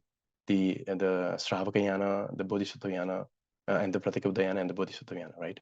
But whichever vehicle we might embark upon and go through the journey, the path is the same, right? The first is the Sambhara Marga. So what you do is you accumulate the fuel, the stuff that you require for your journey, right? And what do you really accumulate? In Buddhism, you accumulate what we call the merit and wisdom, right? So for the beginners, how do we really start to do that? First of all, we listen to the Dharma teaching, of course, right? Because without really understanding or getting the guidance, we cannot really develop what we call the faith and conviction on the path, on the teacher, on the lineage. So once that conviction has been developed, right, we go further, and then we decide that actually, if I really want to embark on the path, I have to first of all make sure that am I grossly involved in something which is harming myself and also harming others, and by virtue of really engaging in those kind of act or conduct, precluding the possibility of lasting happiness. Then the first thing a person really takes up is what we call the sila, the conduct, right? Because the word, even though the essence of sila is not to harm, and it's not like not to harm others only. Shila means not to harm myself and not to harm others. So when we take the Panchashila, it might look like we are actually practicing the non-harm towards other beings. But actually, when we practice non-harm towards other beings, that means we are somehow cultivating loving kindness and compassion. And because of that, our mind starts to really cool down, right? And when the mind starts to cool down, then there will be a possibility of us to actually contemplate within ourselves. That's what spiritual path or adhyatma really means, right? So then after we have engaged in the sila, for beginners, there are other practices like generosity of things like food and clothing and money and medicine and so forth. Along with that, the generosity of loving kindness and compassion, the generosity of fearlessness, and the generosity of dharma itself, once we have really acquainted ourselves with the dharma dana, with the dharma, with the teachings of the Buddha. So here, what we are doing is, in some ways, we are accumulating both the merit in order to embark on the path, and also the wisdom to not really get astray when you start to really cover the journey, right?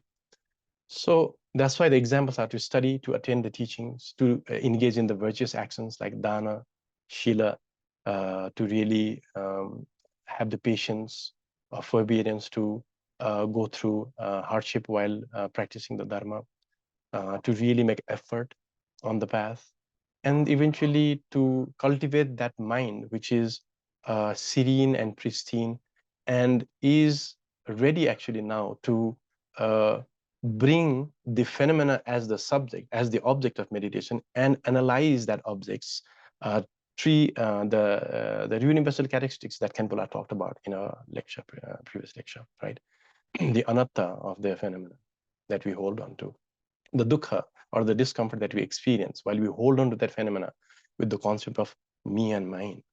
And eventually, when you start to analyze, seeing that this phenomena is not even apprehendable in some ways, because it is made out of different components. So it's a composite phenomena. Even though it looks like something, the word phenomena itself is almost like phantom-like, right? Phantom-like. It's not there. It appears, it's an apparition, but you cannot hold on to it, right?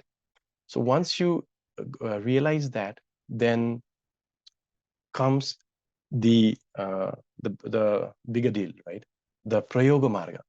Prayoga means yoga, means to join, right? So pra is a upasarga. So the path of joining or path of application. So on the path of application, you continue applying the knowledge, the practice, the merit that you have accumulated in the path of accumulation. It's one of the shortest path, I would say, because once a person has really worked on a lot on the first path, then a person comes to this stage where he, for the first time, applies the 37 practices of enlightenment in his journey. And we have heard about the Smriti Upasthana, the Satipatthana Sutta, right? So in Satipatthana Sutta, Buddha then tells that once you have actually accumulated enough virtue to pacify your mind, once you have that conviction towards the path, and you have that meritorious joy towards the teaching, then what you do is you start to actually analyze your psychophysical phenomena, right? Which consists the Kayanusmriti, Kayanupashyana, the mindfulness of the body, Vedananupashyana, the analysis or the Vipassana of the Vedanas, the feelings or feeling tone, and then the analysis of the mind, and the analysis of the mental state, sometimes translated as phenomena as well in Buddhism, the Dharmanupashyana. Okay, so once one has done that, the person, after attaining certain kind of samadhi, start to really realize that there are minor factors that is still preventing the person to actually see the nature of reality, see the truth. Then a person decides, if there is something unwholesome in my mind stream, I'll prevent it from arising. If something unwholesome is already in my mind stream, then I'll abandon. If something is unwholesome, which is not a reason, I will prevent it. If something is already a reason in my mind stream, I'll abandon it. And if something is wholesome, which has not yet been generated in my mind stream, I'll generate it. And if something which is wholesome, which is already within myself, then I'll try to maintain it and kind of nourish it. And these are called the Samyak Pradhana or Samyak Prahana.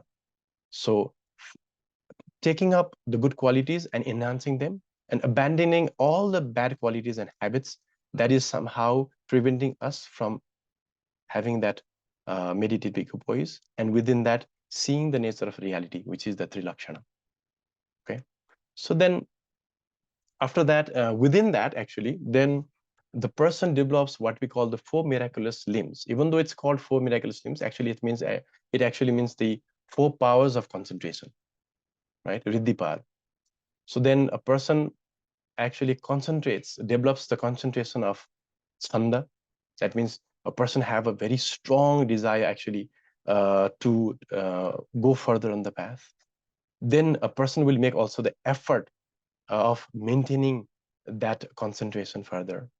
And then a person goes to a level where the mind has revealed its specific qualities which are not revealed for an ordinary practitioner, ordinary person.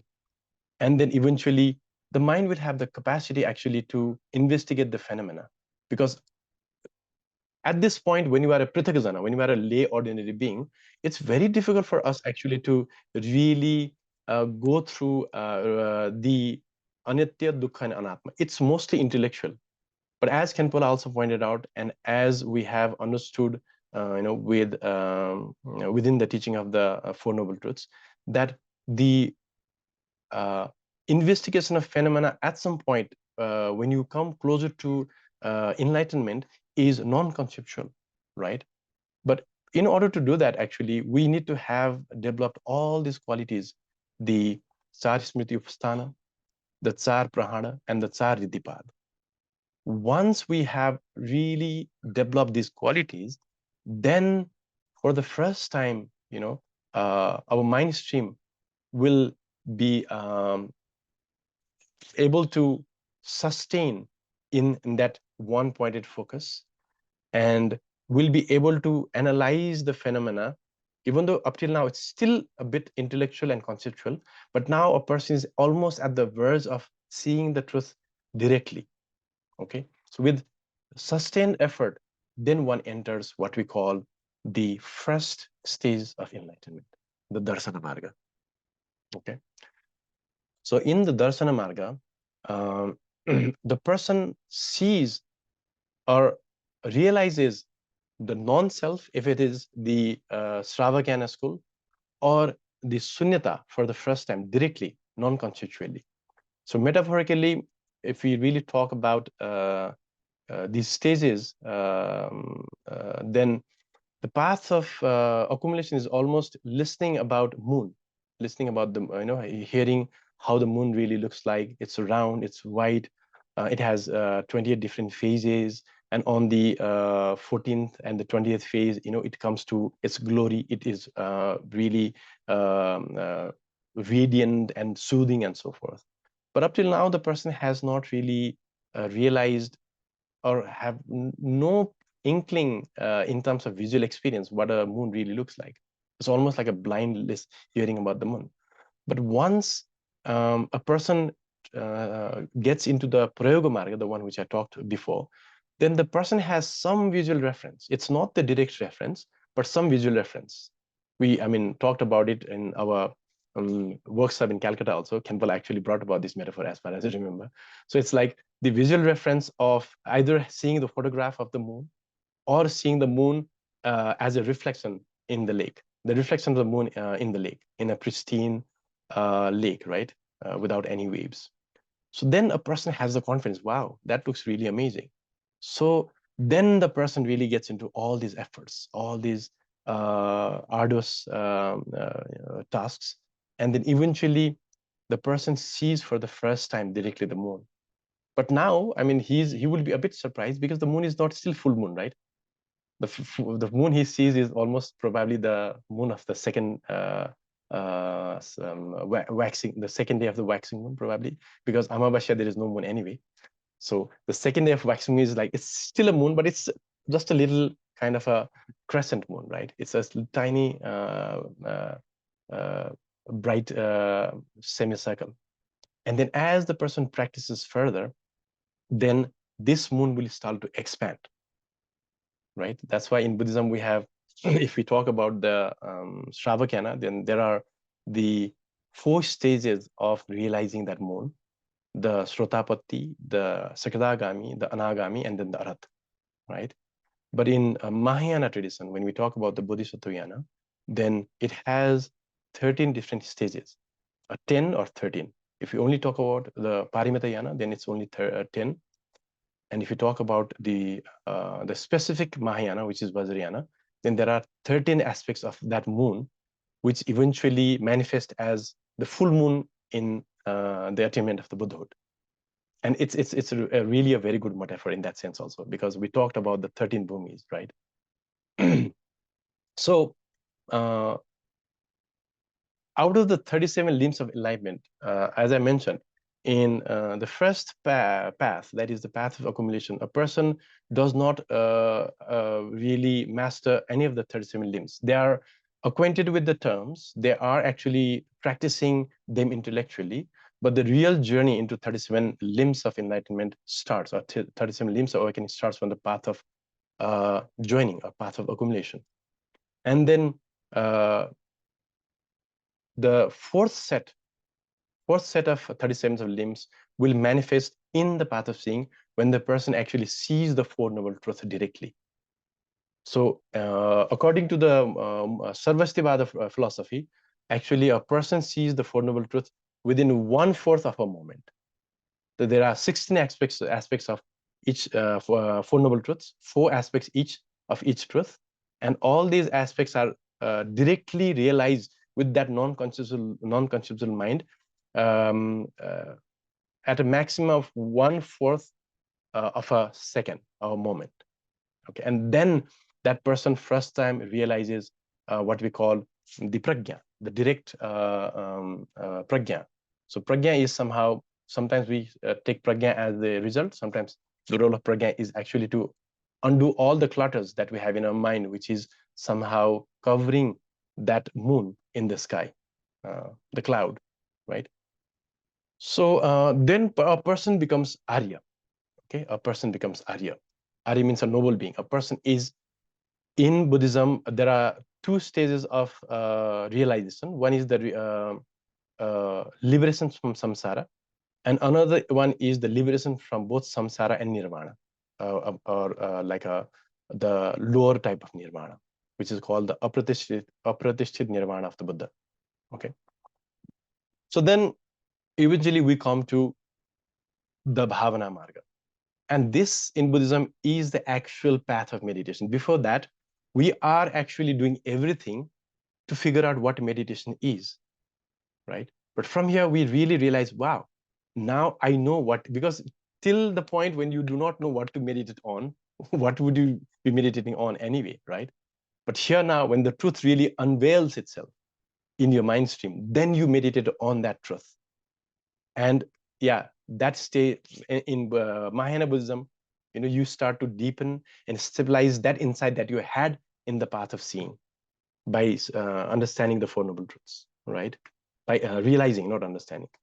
So then you gradually, once you start to really see the truth, will slowly start to do away with the defilements, ward off the dirts in your mind, or if you may, kind of part the cloud in the sky.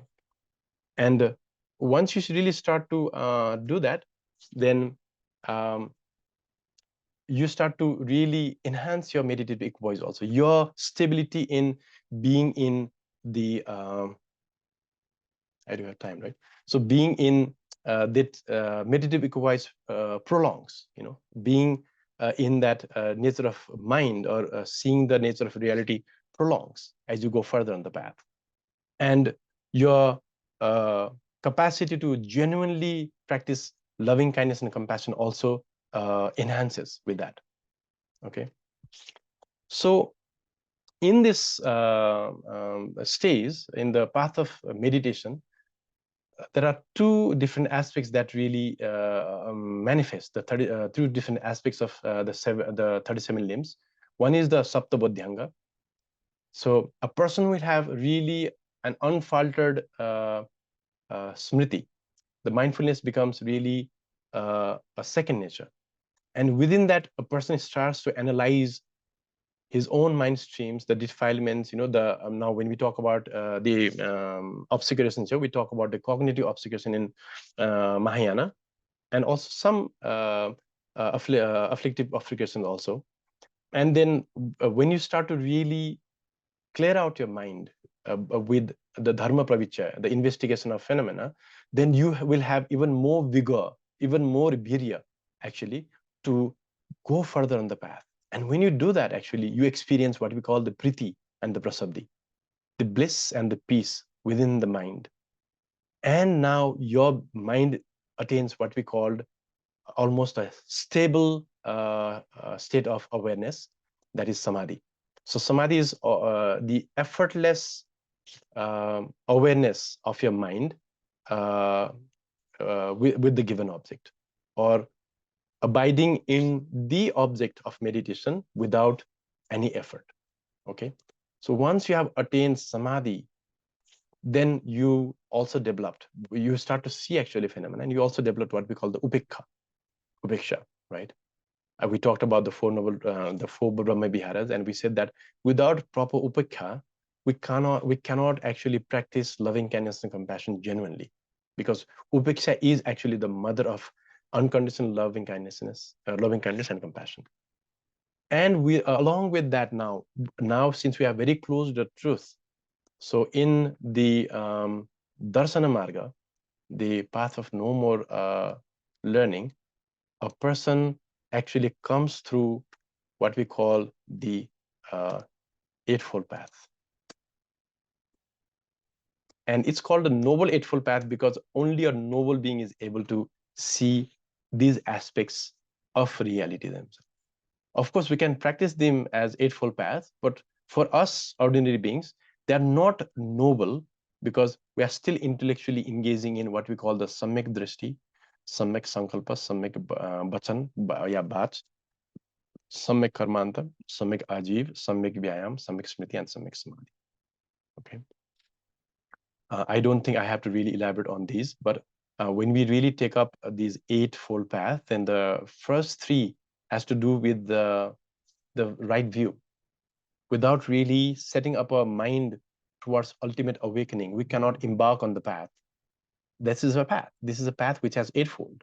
So first of all, even to really embark on the path, we have to have the first of all the drishti that the samsara is actually suffering, and the suffering, the nature of suffering is almost like an illusion.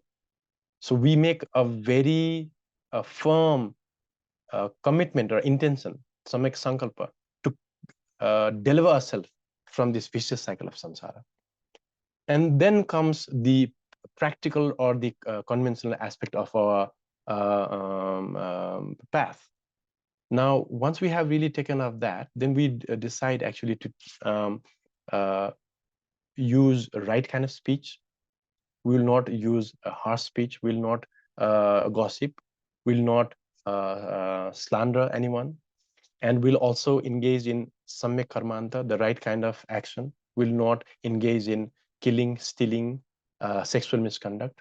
And then along with that, our livelihood also should be wholesome. Otherwise, the path will not be possible.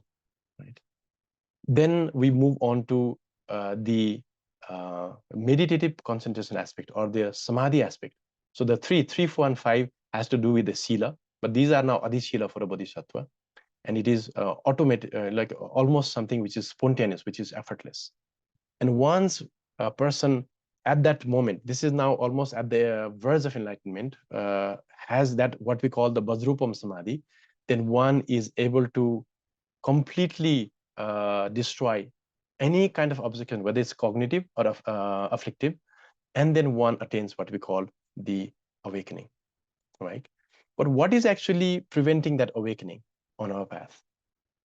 So the 10 fetters, I mentioned that, there are obfuscations, but the obfuscations are also somehow listed in both Shravakayana and Mahayana as these 10 fetters. And once we actually do away with each of these fetters, then we come to what we call awakening, right? So first one is Satkaya Ditti. So we are talking about the concept of Atman and so forth. And Buddhism, without having the quality of the Bodhyangas, we are not actually able to see directly that what we are holding on to as I and mine is not actually a object out there or a thing there, but we are thingifying what we're experiencing, reifying the object there. So if there is just a yarn of wool, and if we really unveil, there is nothing inside it, right? It's just like undoing the yarn, right? So similarly, we are actually a clutter of different defilements and emotions and composite phenomena called the Panchaskandha. But somehow, since we have not really analyzed this psychophysical phenomena, that's why we kind of impute I on there in that apparition. And since that I is there and we are holding on to that I without really having the eyes of the wisdom, that's why we also hold on to my out there, my world, my relationship, my status quo, my name, my fame, right? So that's why the first thing that a person experiences during the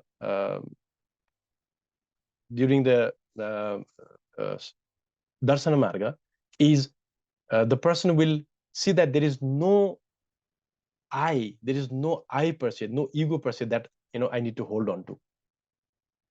And then that is considered a breakthrough in Buddhism. So first of all, one has to somehow do away with this concept of I. And then that happens, then on the second stage, what happens is that the person also kind of get rid of vicikitsa. Now a person has seen the truth. That's why there will be no confusion regarding the capacity that one has been endowed with, and also no doubt regarding the teachings of the Buddha, the path itself. Till this point, a person might have that. The vicikitsa might be there that maybe I'll not be able to really attain it, or maybe the path is not really genuine. But once one has actually attained the darsana marga, these three things, first of all, will be totally let go of. Okay, the Satkaya Ditti, the vicikitsa, and the Sila Brata Paramasa.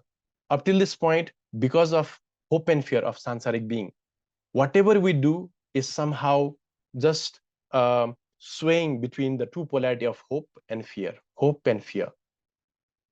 Hope towards things that one likes, and fear towards those things that one dislikes. Hope that I want, hope that I really attain the bliss, the happiness, the companionship, the opulence that I desire for, and may I keep myself away from all the sufferings, all the wrong companionship, the person that I hate. So based on that, a person does every kind of rites and rituals. Silapata Paramarsa means engaging in discipline, rite and ritual with the concept of I at the center, the sense of ipsity. I have to really do something about myself. And that's why up till this point, even the spiritual path is about I. And a person might ask, if by the end of the path, if I am not who is supposed to be liberated, then what's the meaning of this path? Right? It's a very obvious question from a worldly perspective, but for an enlightened being, it's an absurd question. I'm using the word being here, and I always like the word being because it's with the gerund ing. It's not be. We don't say human being, right? We say human being. And that itself points out to the reality that we are constantly, actually not the noun, but we are the verb. But somehow, because of our ignorance, we impute noun as ISHWOR, as KHENPOLA, as Jyotaji, right? And then somehow we have that disillusionment that, okay, this, what I really see as, a psychophysical phenomena is I. And that holding on creates these three fetters, the strongest of the fetters, the Satkaya Ditti, the doubts, and sometimes the confidence faltering, both ways. And then eventually what to do and what not to do is always centered towards whether I will be benefited or not. This I, the ego, right? But once a person has entered the darshan marga, according to Sravakena now, a person who is Shrotapanna, who has entered the stream, has somehow totally eliminated these three fetters, the Satkaya Ditti, Vichikitsa, and Silavarta Paramasa. But still, the person might have some kama raga, some kama vasana, and also might have some pratiga, the wish, the irritation, towards life, or sometimes, some kind of wish to somehow harm others. Some amount, it's not a gross amount of aversion like a Prithikajan has, but still there is some kind of some traces of aversion there. And when we talk about the another level of attainment in the Sravakayana, which is the Sakridagami or Sakadagami, which is the once returner, then the person would have attenuated, not completely eliminated, but attenuated the Kamaraga and Pratiga. That's why in Sravakayana, a person who has attained the second stage of enlightenment is still eligible to remain in household life. But it's mentioned that when a person goes to the third stage, which is the Anagamin, a person would have already dealt with Kamarag and Pratika as well. There will be no Kamarag, there will be no Kama Vasana, sensual desire, and there will be no aberrations of mind which will be geared towards harming others. So that's why they say that a person, if once have attained Anagami stage, will die in 7 days if he remains in household life. And if he takes the monastic vow, then he can stay longer. And depending upon his effort, he can attain Arathhood or Sravaka Bodhi within this lifetime, or in the other world, in the pure realm of the form realms. Okay, so apart from that, there are 5 more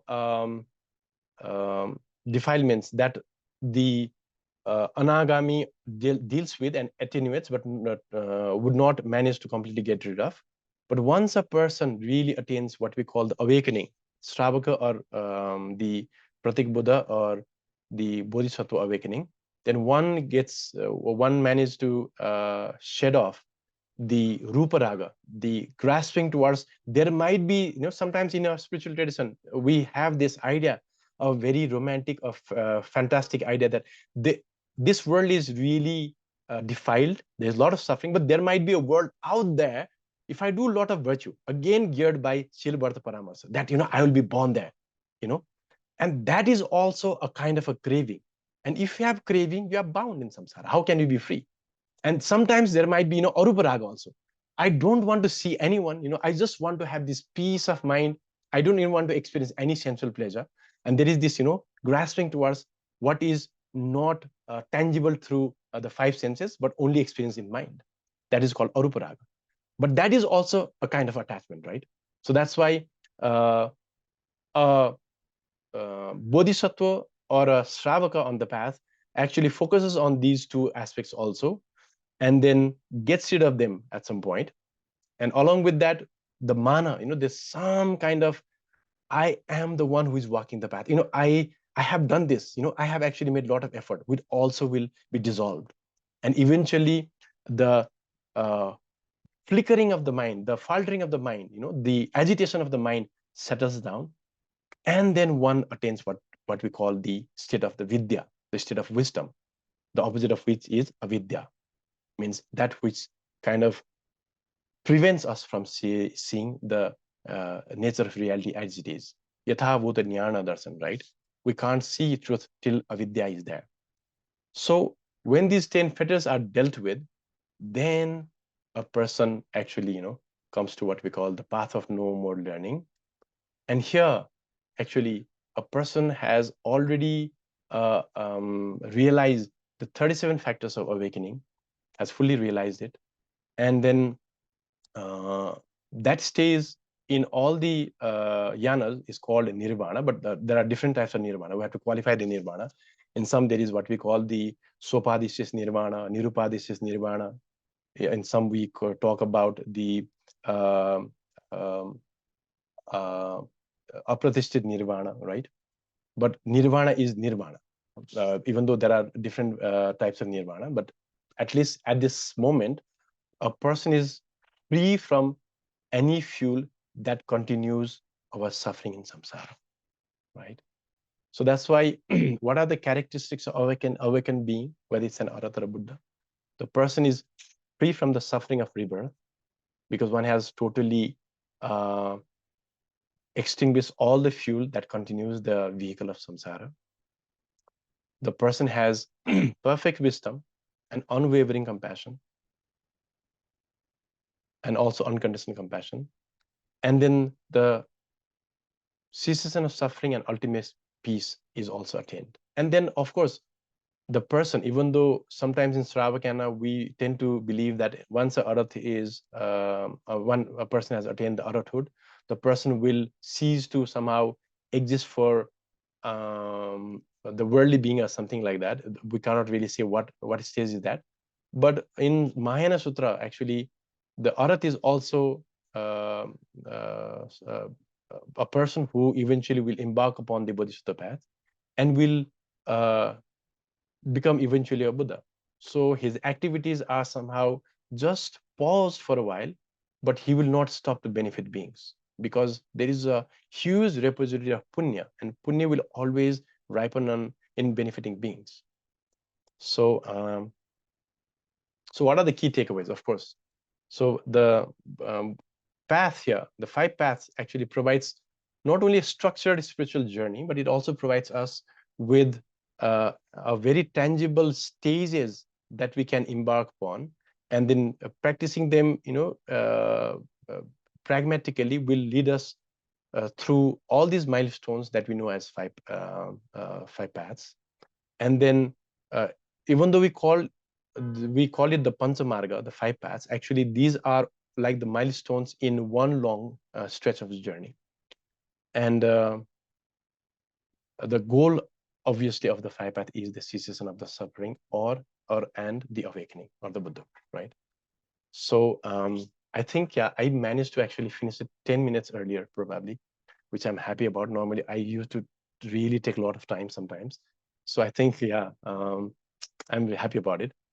So here, that's all I have to actually talk about the 5 margas. But if our listeners, participants have any question regarding any of the paths or any stages, then I'm more than happy to kind of reply the question. And KHENPOLA is also here, so he's more learned than me, so he will also help me to resolve some of the questions. Thank you.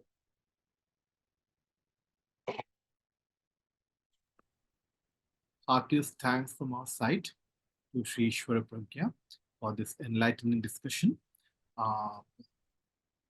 We now invite questions from the audience.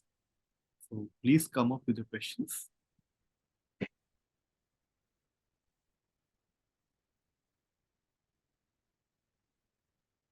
Yes, Tathagata. Thank you, Ishwar SRESTHA ji, for your enlightening talk on the 5 stages of Buddhism. So, as we have been talking about the Bodhisattva path and the Bodhisattvayana, the concept of Bodhisattvas was an important cornerstone of Mahayana ideology. And you also mentioned about the 10 stages of Bodhisattvayana. So, I wanted to know whether the 10 stages of Bodhisattvayana and these 5 stages of Buddhism can be related. And if so, yeah. Yes, okay. Continue, please continue. Sorry, I just interrupted you. No, that was my question. That how can these two, the 5 stages of Buddhism and the 10 stages of Bodhisattva path, can be related?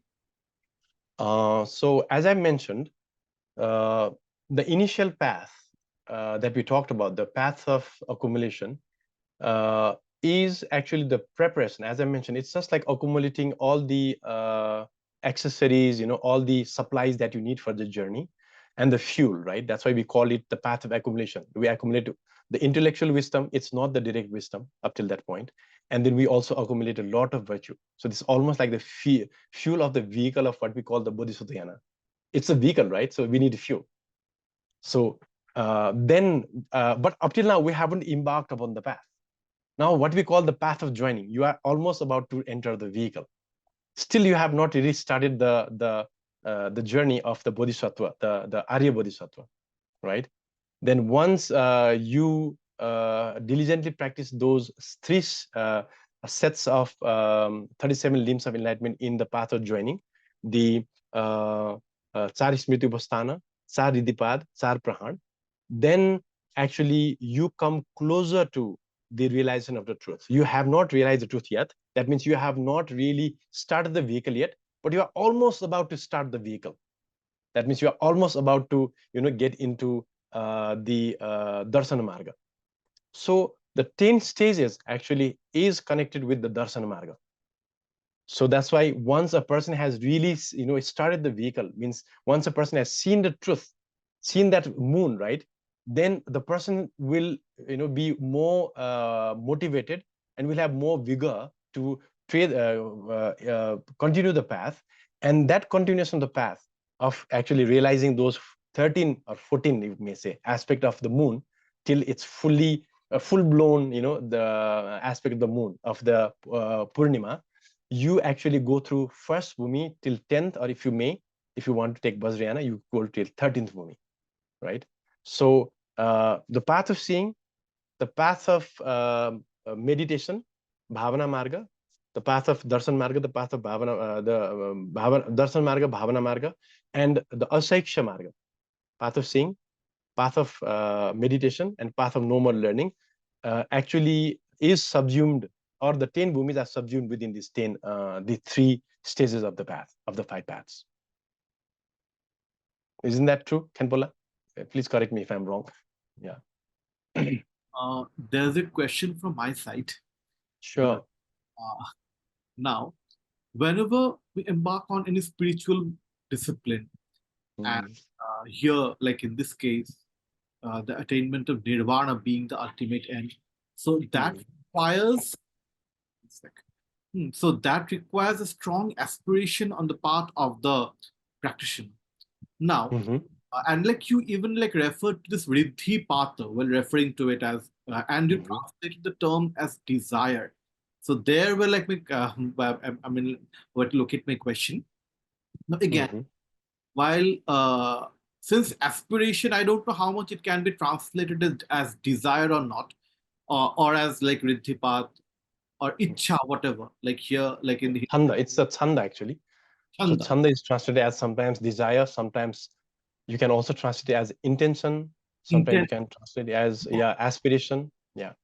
Again, like while referring to the 4 Arya Satyas established by the Buddha, that all sufferings have their root in desire. So now these two versions of desire, one being the cause of bondage and the other as liberation. Even like you refer to Kama Raga, that even like the craving for forms or even for non-forms, being in the state of peace, that is again a form of desire. But this is to be again distinguished from the desire for nirvana. So this whole complex of desire, how to negotiate it? Like, are they like different forms of the same desire, like varying only in terms of degree? The kind is the same, or is it difference of kind? I think you already answered my question in some ways. It's almost like when you have a splinter, right? When you have a kata, in Hindi we call kata, no, splinter, which is making you suffer, then in order to get that, we need another kata, right? We need a needle, which is also a kata in some ways. So that's why there are two different, in Buddhism, there is a unwholesome desire, obviously, but there is also what we call in some ways the wholesome desire, actually, to, you know, even to wish, to get nirvana, first of all, one has to wish, one has to make a desire, one has to make an aspiration, obviously. So right now we are somehow afflicted with the splinter of worldly desire, worldly attachment and wrong views. So in order to take that out, we take a kind of a right view, right kind of aspiration, right kind of desire. We can, I mean, I don't know whether the desire is even the right translation for the term chanda. Chanda is like, you know, like really that aspiration, that vigor to really take up, embark on the path, right? And you take up that splinter, and Buddha, as you have, you know, read many times, which is also cliched, you know, thing that if you really carry, you know, the raft that has really helped you to cross the ocean or the river, then you have not genuinely crossed the river, right? Because you are still attached with the raft. So in that sense, everything that we take up on the path, even the path itself, if you hold on to the concept, then that itself becomes the splinter, right? Like a needle, if handled wrongly, will be a splinter. It will actually hurt you. But again, like, but if you know how to use it. Coming back to that core point, that when we refer to these two desires, are they two different kind? I mean, altogether two different desires, or the same desire channelized in two different ways? When we talk about the Trishna, I mean, when we say desire now in that context, we say Trishna, right? That is a desire which is somehow tinged by heavy delusion, where you know, without realizing, you are trying to quench the thirst. The word Trishna, sometimes called Mriga Trishna, right? You're trying to quench your thirst by drinking the water from the ocean. It's water, but the thirst cannot be quenched. But now when you have actually some understanding, because we start by studying the teaching of the Buddha, having some aspiration about, you know, the embarking on the path. And then when one, you know, really sees that actually, you know, I am constantly falling into this same obsessive compulsive loop again and again, habitual tendencies and desires and patterns and again, then one takes, you know, a brief moment to decide that actually, you know, I have to come out of this loop if I genuinely want to be happy. And even that aspiration in some ways is a desire, but it has a different tonality, right? It has a different kind of a quality. So if you put it, you know, in a bigger category of desire, it is also desire. But if you really see, one is a wholesome desire, one is an unwholesome desire. One is somehow fully kind of covered by the cloud or the veil of ignorance, and one has some aspect of wisdom. It's not fully, you know, a realized aspect of that awakened mind, but there is some kind of, you know, understanding, some kind of inkling that this word of the Buddha, this path, this teaching seems to be genuine. It seems it might work. And then you give what we call the right kind of desire. That's why you can also relate it with, you know, the intention, right? in the Eightfold Path, the second path, the second aspect of the path is called Samyak Sankalpa, right? In some ways, when you make aspiration, there is some desire. That's why you make the Sankalpa. So that's why it's Samyak. Whereas the desire you are talking about, the Trishna in the second truth, is Asamyak. So that's the difference. Yeah. Any more questions from the audience's side?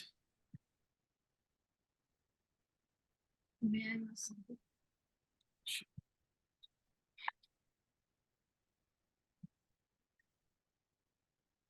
Ishwarji, Yes. you just touched upon the different kinds of samadhi today and also last time in the workshop, and different kinds of nirvana as well. So could you briefly, since we have some time, could you briefly talk about that? How do we know in what particular stage we are? How do we understand? When we talk about samadhi or samatha or shine in Tibetan, I mean, of course, there are multiple types of samadhi in Buddhism. You know, billions of samadhi actually. Even in, you know, when we talk about Buddha's final passing away, they say that he actually experienced billions of samadhis, and then he came to the fourth samadhi, I think the fourth jhana, and then came to the first one, and again came out and gave the teaching to Sudatta, and again went into the samadhi, and then, you know, passed away in nirvana. I think in the fourth jhana or something. I'm not really sure about which one he abided by when he passed away. But when we talk samadhi, the basic term is effortless presence or effortless awareness of the object of meditation. And eventually that object in Buddhism, the final object would be your own mind. Because eventually you have to know yourself, right? I mean, when we say knowing the reality, it's not the reality out there that is, you know, creating a lot of these issues. It's actually the reality in here, the aberration of the apprehension of a self that is creating all these problems. So that's why eventually you look into what we call the mind and the mental states in Sravakayana. In Mahayana, we call the nature of mind, or, you know, the ultimate nature of mind. So, but in order to attain that, we practice what we call the samatha. And in Buddhism, we have the 4 different types of samadhi: the first jhana, the second, the third, and the fourth. And within the fourth, there are subcategories of other 4 jhanas or other 4 dhyanas. In Sanskrit is dhyana, in Pali is jhanas. And there are very clear signs that a person realizes in all these stages. We have a very elaborate, comprehensive manual to figure out that in Sravakayana also, in Mahayana also. In Sravakayana, the main encyclopedic text is Buddha Ghosa Bhadanacharya's text, the Path of Purification, the Visuddhimagga. It has very clear it gives you the entire explanation about how to create the meditation object, the outer meditation object, how to, you know, meditate on the inner object, figuring out the time, about the diet, you know, about the cleanliness of the place, how to meditate, how long to meditate, you know, everything there, and the science of meditation. But in brief, actually, there are 5 different markers of attainment of samadhi, and it is Vitarka, Vichar, Priti, Sukha, and Samadhi. Okay. Vitarka, Vichar, Priti, Sukha, and Samadhi. Okay, or Ekagrata, sorry. Yeah. So then, so this is so a person has those 4 qualities when the person enters the first jhana. But then, realizing the flaw of these aspects, the person starts to shed off willingly or voluntarily all these aspects, because Vitarka, Vichar is still, of course, the mind does not falter from the meditation object, but there is still kind of holding on to the meditation object, and then the analyze, you know, like the intellectual analysis of the object, Vitarka and Vichar. And once a person enters the samadhi, there is this extreme bliss in the body and peace in the mind also, the bliss in both psychophysical phenomena. And along with that, there is this ekagrata, this spontaneous, effortless, one-pointed focus. But since there are these, you know, bliss and peace, and also the Vitarka, Vichar, these are not very conducive for the analysis or the investigation of the phenomena or the phenomenon that is in front.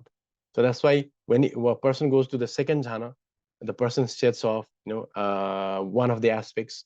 third jhana on other aspects. And eventually when a person arrives on the fourth jhana, the person only have what we call this equanimous mind and ekagrata. The mind is equanimous, because if you really want to investigate any phenomena, then that means it's a scientific process, right? And when you really want to embark upon a scientific investigation, you can't have biases, right? You can't have, like, okay, I feel blissful about this. I feel really peaceful about this. Those things, even though they are within your control, it's in your hand, but you don't really get somehow distracted by those factors. And because of that, you stay in that samadhi and this ekagrata. And within that ekagrata, when the meditation object is presented in front in your mind stream, then you see what KHENPOLA talked about, the three lakshanas, the anitya. Because right now, to see anitya, our mind is already so much, disturbed. It's like, a moving camera which cannot really catch anything. So the camera has to be still, right, to take a better picture. So we are in the samadhi, the whole idea is to still that camera, to take the most precise picture, a very well high resolution picture without less pixel or something. So that's what is the samadhi about. And samadhi in some religious tradition is the goal, but in Buddhism it's not the goal. But in order to actually analyze what the beings abiding in the formless sublime states experience, Buddha also has allowed, because sometimes people had question, maybe that is liberation. There's Arupi Brahma Lokas might be the liberation. That's why Buddha said that experience these 8 jhanas also, where you experience what we call the akasanantyayatan. The mind becomes expansive, almost as expansive as the sky, and there is no limit, right? You expand your mind to limitless state, and you feel that spaciousness. And then the second one is Vijnananantyayatan, right? Where you feel everything is conscious, and I am the, sometimes, there is this Aham Brahmasmi experience, right? Everything is I, everything is conscious. There's nothing unconscious. And then one then goes further and then experience Akincanyayatan. There's nothing, absolute silence and peace, nothing whatsoever, right? And then even further, even that apprehension, that's some aspect of that cognitive, or that prapancha is silenced in a way which we call naiva sangyana sangyayata. But there, since it's the samadhi where you have not developed the quality of analyzing the thing that you're experiencing, there is the tendency to grasp at those experiences also and get caught up in that experience for billions of years. And that's what we call in Buddhism the attainment of Brahma Lokas, right? But that is also a trap for Buddhists. That's why when we talk about what we call the precious human life, we say, we make the aspiration, may I not be caught up in the long-lived God state. That means, it could be 84,000 eons. And that could be extremely long. And that's why that samadhi is not so conducive for a genuine Buddhist practice. We do not aspire to be born there. So these are the samadhis in brief, but if you want the detailed explanation, then you can read Bhavanakram for the Samatha and Vipassana by Kamalashila. There are texts written by Tibetan masters also. Tsongkhapa has his text. Our teacher Sakya Pandita also in Sakya tradition has some teachings on that. All the schools have their own teaching.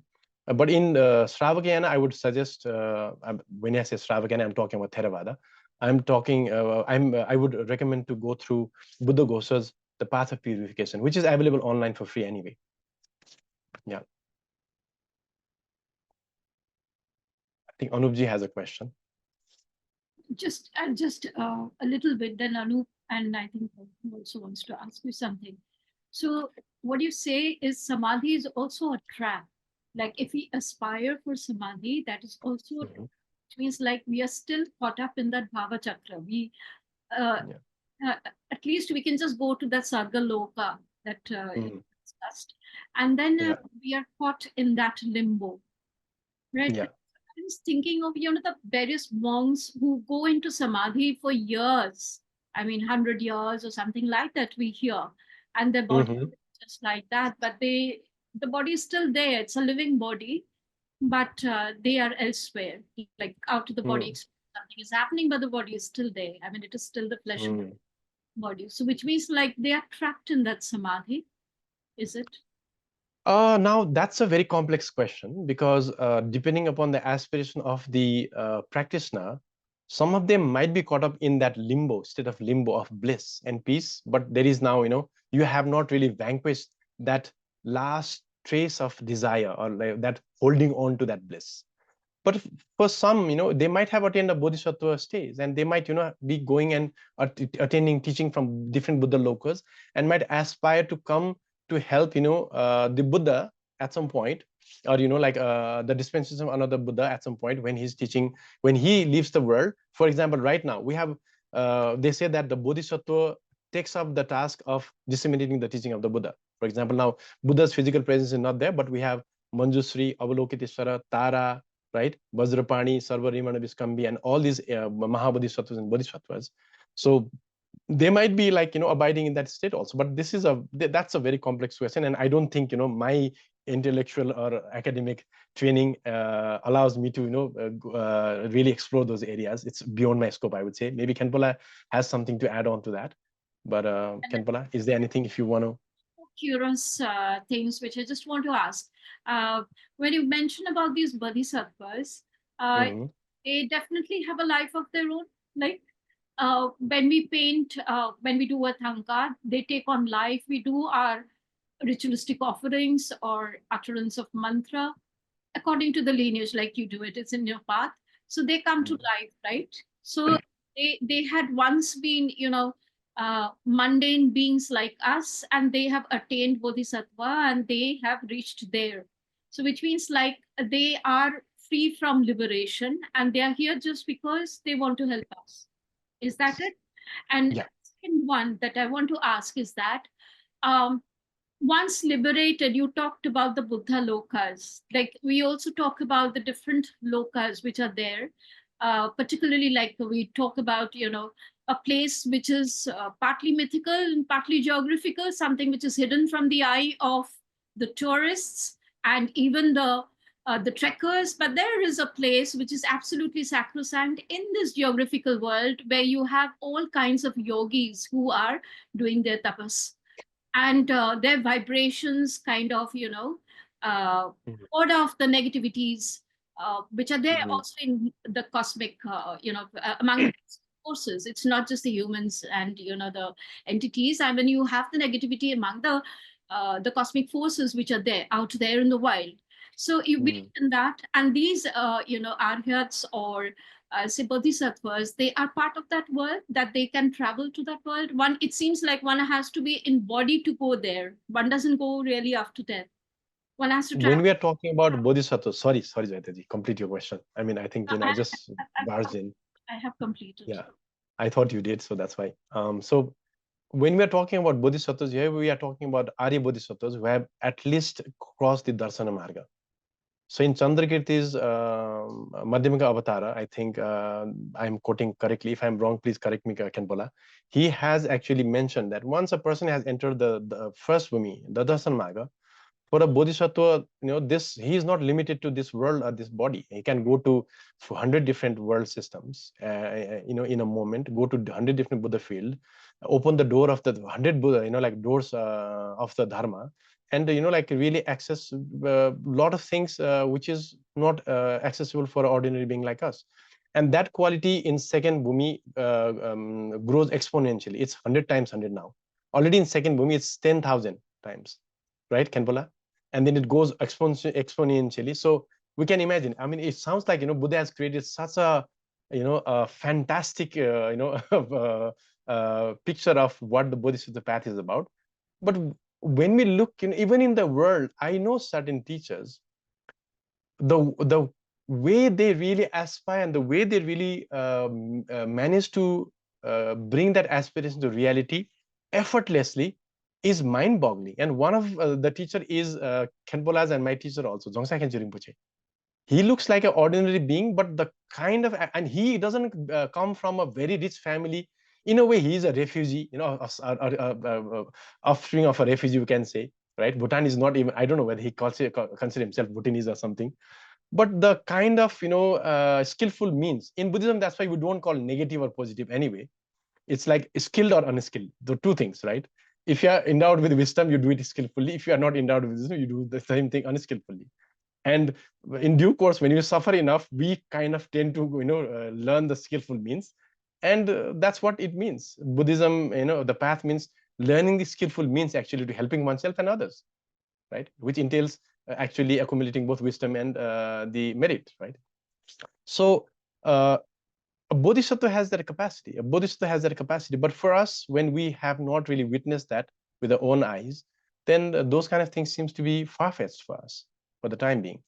But once we really embark upon the path and we really take up that sublime aspiration, these things are not even miracle. In Buddhism, we don't even call it miracle. It's something which is almost like scientific. But up till now, we don't have developed that advanced science which can really analyze and kind of give us the equation of how it really works. So in that sense, these bodhisattvas and Buddhas are advanced scientists in many ways. Thank you so much. Thank you so much. KHENPOLA, maybe in the discussion you can add or hook to you. You had a question. Yeah. Has a question. Well, my question is related more to the technical aspect of the thing, like the ontological aspect rather. So, when, like you talked about different stages of samadhi, one preceding the other. So positing stages presupposes a continuity, right? There has to be some continuity. Some experience has to undergo all these stages. But ultimately, when particularly the Buddhist ontology negates this very factor called consciousness as a, like what to say, a static matrix, or rather a given like phenomenon upon like not a phenomenon, a given factor which underlies all experiences. So ultimately, who's samadhi? If there is no self, no atma, anatma, shunya, then whose samadhi is it? Yes, that's a very interesting question. And I already mentioned in my talk that, I myself put that question, right? Eventually, when you come closer to enlightenment, for an ordinary being, it's like, whose enlightenment? But even if we really analyze that question as a spiritual being who has actually not really explored all the spiritual traditions, right?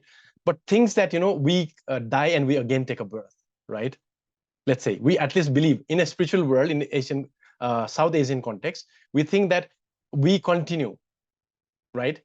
Sir, isn't that the case?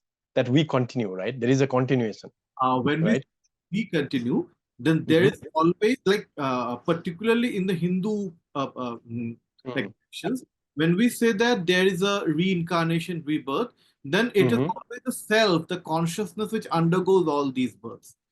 Well, even in the Buddhist scheme of samadhis, there is a state where it is I am everything, but we have to transcend even that. When even this I am everything, aham brahmasmi kind of stage is transcended, then nothing remains, everything is shunya, not even it can be articulated to like verbal speech, but some element of experience remains there, or like how else it is samadhi. So if there is experience, well, it might not be an object experience, it might be something beyond like beyond object or even subjective experience, but some element of experience should be there. And when there is an element of experience, or else what can be samadhi? There cannot be any samadhi. So in that case, who experiences this samadhi? If there is no self, it is anatma. Exactly. So so there are a couple of questions. Did you finish it? Sorry, I interrupted. Did you finish? Okay, like up to the stage of aham brahmasmi kind of thing, fine, it is the self everything. But when even that self has been transcended, the ultimate samadhi, then who experiences it? That's my question. So in Buddhism, first of all, these samadhis that I talked about is not something that Buddha said you have to attain, or that is not the Buddhist samadhi. That samadhi existed during the time of Buddha already. That's why the aham brahmasmi thing is somehow refuted by the Buddha. He taught to see the flaw of that samadhi. It's not that you have to attain it and it's a sublime state where you are enlightened, but that's a state to go. Sometimes you go to, I don't know, a bar to see how horrible, a person becomes when he drinks, right? You don't want to drink, but you want to see. So in order to figure out the trappings, the pitfalls of the samadhi, Buddha said you should experience that. He didn't say that. He didn't say that this is a sublime state that you have to attain. First of all, that. Okay. And second, if you really study the history of Indian philosophy in itself, it's been repeated time and again that the question that the Atman actually goes from one state to another is actually more counterintuitive and more problematic than saying that this is actually a consciousness or a chitta. Why? Because when we define, you are a student of Indian philosophy, if you know what is Atma, which is never changing, never, like, getting defiled or something. So if that is the case, how could something, go from one body to another and still, continue the journey? It doesn't really make sense, no? It should be something which is always free. Nothing should dilute it. So that's why in Buddhism, it's not the entity, right? And when you say in who, but the question is, okay, let's say, I am in this life Ram. In next life, I am Joyita. In next life, I am Arghya. In next life, I am Sonam PHUNTSO. When you ask the who, which one should claim that enlightenment then? That who is already a question which is already very problematic, because who means there is already an imputed self there. It's already an imputation, right? So ontologically, when you analyze, even in Hindu philosophy, if you analyze, you don't even find anything except for what we call consciousness. But now the point comes, shall we really deem that consciousness permanent, a self, like an individual, or shall we claim that consciousness which is changing all the time? For example, I think in that room, you have a light on, right? Is there a light on? So according to ordinary, like a senses, that light is all the time on, right? It seems all the time on. But when we really use a very high frame rated camera, we see that actually that light turns on and off 50 times per second. So it's the flaw of our eyes, the flaw of our faculty to see a really permanent, never changing entity here. And there Buddha saw that this actually, the thing that we call an entity is constantly flowing. For example, if you take a candle, you can't see a candle as a self. The candle is constantly burning, right? And then there is what we call the flame. Scientifically also, the flame is constant. It's changing faster than actually the candle itself, because there is a very high thermal reaction happening. If you take that candle's flame and lit under the candle, let's say that the candle died, set that body, and the flame went. In Buddhism, we ask the question whether that candle is same or different. And here lies the very important philosophical question. Philosophy does not have, neither philosophy nor spiritual tradition has categorical answer to the reality, because reality doesn't have categorical yes or no. That's a childish question already, that you have to be this or that. Scientifically also now we know there is a quantum computing, right? Where a thing itself can be nothing and thing.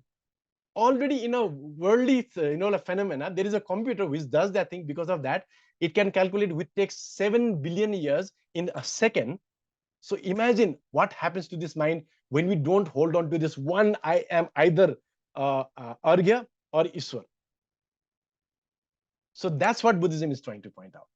That there is so many possibility in a mind stream. Why do you get stuck in one identity and say, this is me and I am going to be enlightened? That means, if Arghya makes an effort this lifetime and next time Arghya is a woman, then she will take the credit when she gets enlightened. Arghya has nothing to done. But that's not the case. This mind stream just flows, takes on all the memories of defilements as well as good virtue. And eventually when it culminates, it's almost like very nice quote from Tsongyam Trungpa. Our ego or our self is almost like a shoe that we walk through the path. And by the end of the journey, the shoe is already kind of worn off. It's ready to be discarded. And when that stage comes, there is nothing you can say exists, not exist, real, unreal, because that's a linguistic apprehension. It cannot be subsumed within that. That's why Buddha goes silent. And it's also not empty. It's not khali. That's the place where a lot of people get, confused. When we say emptiness, it's not like there is nothing totally empty. It's not like that. It's something which is constantly aware, present, right? But at the same time, it is not something which is findable when you really analyze it. And that's what we call interdependence.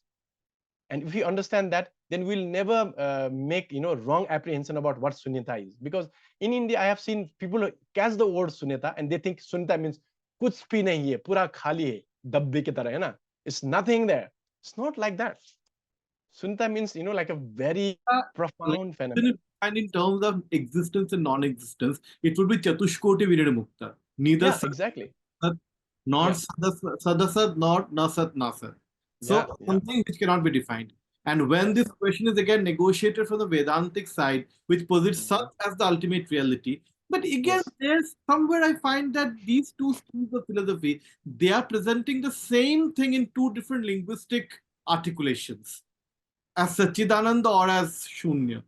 I mean, just Okay. two different theoretical formulations arriving at the same point. I don't like what's the fundamental point of difference between these two schools. And Okay, I'll give you the difference right away. Very easy. Okay. When you have already said something doesn't exist, both exist, neither both exist, nor exist, everything you have done, and again you come back and say, but it exists. What do you think?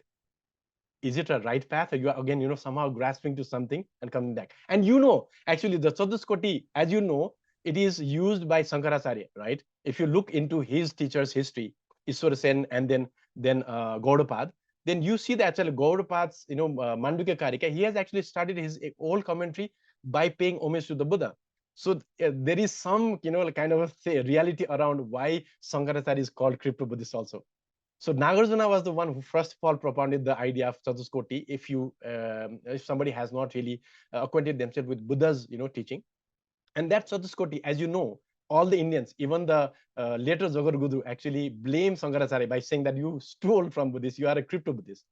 And but having said that, at some point, even Shankaracharya, because the whole idea of Atman or the Brahman is not Shankaracharya's contribution. It existed, from the Vedas. But in Vedas, you don't find the Chatuskoti. Chatuskoti is something which was developed much later.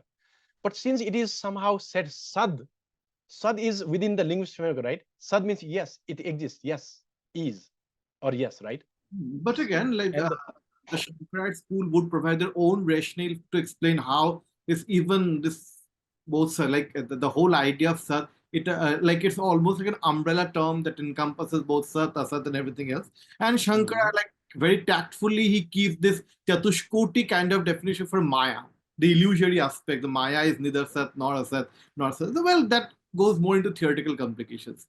But yes. somehow I feel that ultimately they arrive at the same point, like about arriving at the same thing, the ultimate truth of. I mean, now we have probably modern, philosophers has come to probably terms with that. But if you look into history, Buddhists and Vedantis never agreed anyway. They never came together. So in that sense, either we have to say that we are more learned than people like Buddha Palita, Bhave Viveka, Chandrakirti, and Santa Rakshita particularly. Santa Rakshita, yeah, because he's the one who has written that Tattva Sangra, and it's like a amazing refutation of all the views there. And or we have to, or even Shankaracharya, because Shankaracharya doesn't think that the Buddha's view, is the right view, and Buddhists never say Shankaracharya's view is the right view. So either they are, like stupid, way more stupid than us, or we are stupid than them. One of the two. Thanks for the wonderful discussion. Yes. Yes. Yes, Anupji.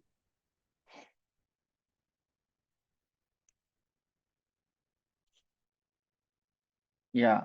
Thank you so much for this wonderful talk and very engaging conversations as well. I just was wondering that once when a person achieves this realization of what is true, is it possible that he or she they can regress, in this kind of a world where we are constantly, distracted by something or the other? Um, that was one question. And another question is, how do we really also distinguish between, say, a direct realization versus some kind of a self-deception where we might be under a certain idea that we might have achieved some kind of a realization. Um, so, what is this? How do you see it? Very interesting questions, and very apt actually at this moment also. the first question is a person does not really falls back after once one has attained what we call the darsana marga. Once a person has seen the truth, once you have seen me, right, you cannot unsee me.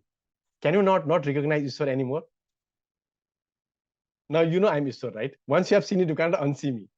It's a very simple equation. That's why it's called path of seeing. Very logical. You have seen me, you can't unsee me anymore. It's done, finished.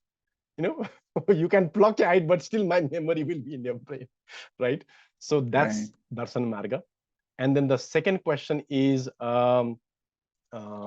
whether okay, now I'm blank now. Your second question was? Yeah, so my second question was about the feeling of Yes, okay, got it. Okay, deception. yeah, got it. Deception Yeah. So that's versus why in Buddhism, what we talk about is the lineage, which has two aspects. Because in the past also, even in Tibet, we know there are cases where there are what we call charlatans, right? Like who would come with the apocryphal sutra discovery and say, I am an enlightened being, and you see in India, it happens, in Indian Sopan, it happens all the time. People come with some kind of realization. And my understanding is what they experience is not problematic. All these people who have, now ended up in jail, their experience was not problematic, but experience is still experience. And in Buddhism, we say that if you hold on to experience, you are already trapped, because that is also holding on. So that's why in Buddhism, wisdom is necessary even to cut through that experience. Whether that's sad, asad, blissful, unblissful, whatever. If you have the wisdom, what does freedom means? You are not holding on to anything. That's what freedom means, right? Because when you hold on to something, something is holding back you also, right? So that's why in Buddhism, you say really liberation, that means not holding on to even experiences and then immediately go and claim, look, I have realized this, I am a guru now, or I am, like a realized being. And then you have your own, I don't know, mandali and everything, right? So in Buddhism, that's why to kind of really nip that, that possibility of self-deception at the bud, we have what we call the Suddha Siddha Parampara. A person cannot really self-proclaim himself as enlightened without really having the corroboration from the enlightened masters who has guided him. And he has to take and Suddha means there is this unbroken lineage of the teaching transmission. And Siddha means also the unbroken transmission of the lineage based on that teaching, and the realization is also corroborated. It's not like random, like a puppies and rainbows kind of experience, and you go and say, okay, I was 12 days, in like a knocked out samadhi. I am blissful now. Everything is fine. Now I'm your guru. It's not like that. In Buddhism, you have to go through that rigorous process. You have already a teacher, and nobody self-proclaims there as a teacher. If that happens, there's already a red flag, given in the Sangha that this person is not reliable, don't follow him. Even if he might have practiced 25 years, unless a realized master, because if you really want to, have that candle that has the flame, then you need to kind of lit it with a lit candle, right? Or something which is a fire. But somebody might just come with a picture, very nice picture, which looks better than candle, and say, this, look, I have the candle. Only time when it really works is when it's dark, right? And for a self, one thing is whether that realization has really withstood the prosecution, the questioning of time and space, right? And another thing is whether the lineage has really authenticated your realization, because there are very particular things that that happens in a person's mind stream. I'm using the word person, but at some point we know that in Buddhism, the holding on to the idea of I am a person itself is one of the biggest obstacle anyway. That's why we call Pudgal Nairatmya, right?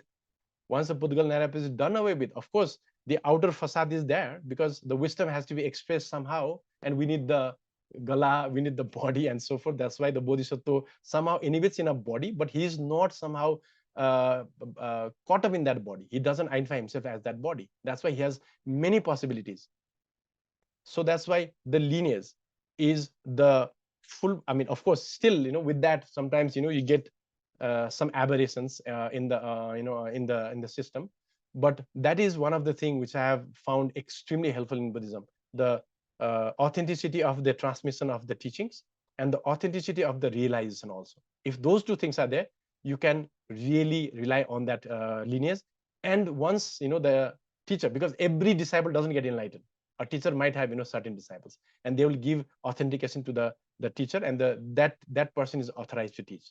And when that person teaches, then the thing that he kind of really teaches and corroborates would be authentic, and then the person would not have any delusion. And of course, in terms of actually realization, when we talk about our self-realization, in a basic term, we say that you will see that your ego is with some people, when they have this really sublime experience, their ego will be even like 100 times bigger. Nobody can do anything, touch them, or anything. If they wouldn't bow down in front of them, they will have like a big tantrum. They will throw big tantrum. So that is one thing. Another thing is whether you feel genuine loving kindness and compassion, like the quality that we talked about, whether you are now completely dedicated towards the well-being of others or not, whether you have really given up a lot of your hang-ups from the past, your proclivities, your animosity and your desire and aversion, whether that has really diminished. Those are the genuine markers, and of course the authentication by the teacher also.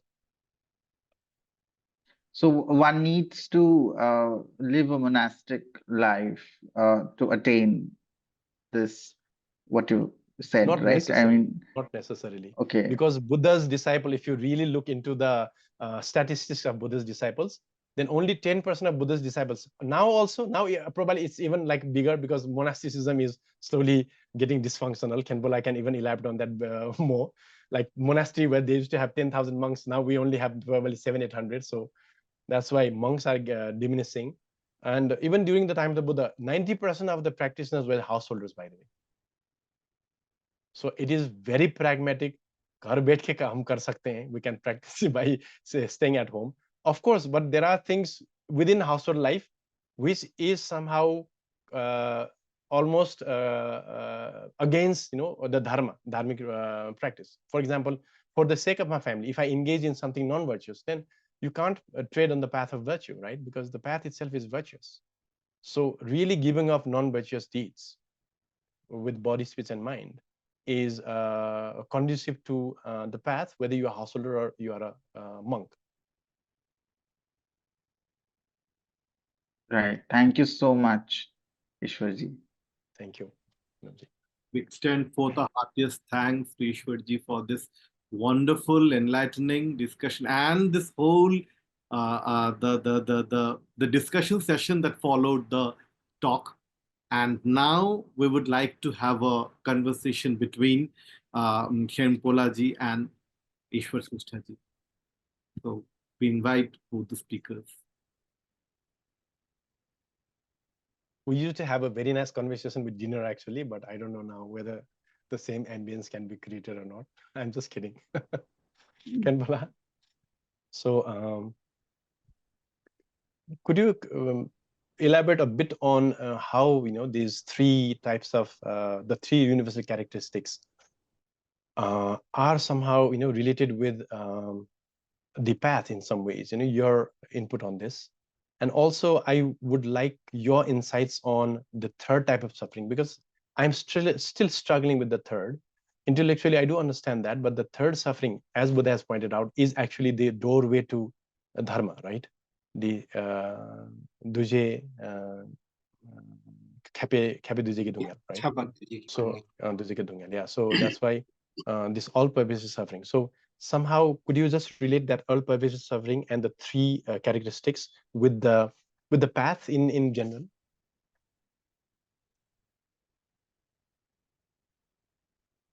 I think now that there's something called ground, path, and fruition. So these three, so they need to go together, and the path has to be built on the ground. So, and the result is also the realization of the ground.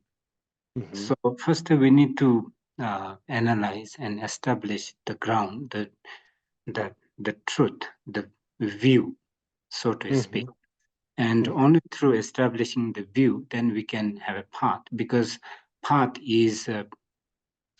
works because of not understanding the view, because there is the problem. That's why, you know, that you have to have the sickness or the ailment in order to, you know, make the medicine work or function. So likewise, then the view, the, like, you know, the all compounded things are impermanent, and all compounded phenomena are pain or suffering, and all things are devoid of inherent self or inherent entity. So by establishing that, then I think by establishing that, in order to realize this, at the moment we haven't realized this, so we have gone away from this. So in order to, it's almost like, you know, a means to come back home. So it's like a homecoming. So in that sense, then, you know, the ground. So since first establish the ground, and then we try to find, you know, establish a means. They find a means to see that ground or realize that ground. Then when you know, through the application of the method or the path, the marga, etc., in the mark, the path, then you slowly get rid of your misunderstanding, so to speak, your wrong views, your misunderstanding, your wrong apprehensions. So all the veils that block you from seeing the reality, the truth. And then one day, so slowly through the application of the 5 stages of the path, mainly the 4 stages of the path, and then you reach to a state where you understand you see the view, or realize the view, the truth completely. At that point, all the, you know, the created, kind of fabricated, created, the temporary, all the veils and all these blockages gets completely cleared, and then you are in you come into direct contact with the view. So there's the attainment of the result, or the nirvana, so to speak. And then everything that is related to this straying away from the reality disappears. So that is how it is actually related to the path. And then, you know, coming back to the second truth, the third. Yeah, the third of the 3 sufferings, 3 different kinds of suffering. I think that actually the example given is, you know, the suffering upon suffering. For instance, like, you know, when you have certain kind of really strong sickness and all, upon, you know, in addition to that, you have other problems that it force maybe for a very short time, maybe you want to be out of that suffering, but you don't really want to be out of the whole situation, the root of the suffering, so to speak. So the root of the suffering actually is, you know, that the all pervasive suffering is not understanding the the overall, the overall, you know, the nature, the root, the cause of the suffering is not understanding the reality that, you know, all compounded things are impermanent, and things are, you know, suffering. And even, for instance, you know, when we say nirvana, you know, nirvana, suffering here means actually we are looking for nirvana, you know, to happiness, that bliss, joy, happiness we are looking for is nirvana. Nirvana is to go beyond any kind of conditioning, so to speak.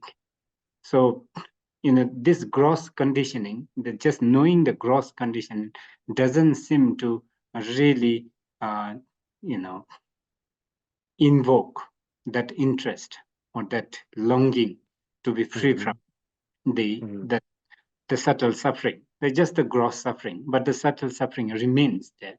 So in order to get rid of, to be free from, to have that longing to go beyond any kind of, each and every kind of, whether it is gross or, subtle suffering, then I think we need to understand that all pervasive suffering, which is basically the all pervasive suffering, is knowing the impermanence, that dependent arising. Because when we fail to know that things are, interdependent, impermanent, uncertain, then we tend to think that things will stay forever, and there's somewhere things will work. That's how we think. So that's why it's important to understand the third type of suffering, that are all pervasive suffering, to have the really, the genuine longing for freedom, to see the truth. I think so. Yeah. Thank you, KHENPOLA. This is how it is mentioned in the book. Anyway, this is just, I think, extracts from the book, What Makes You Not a Buddhist.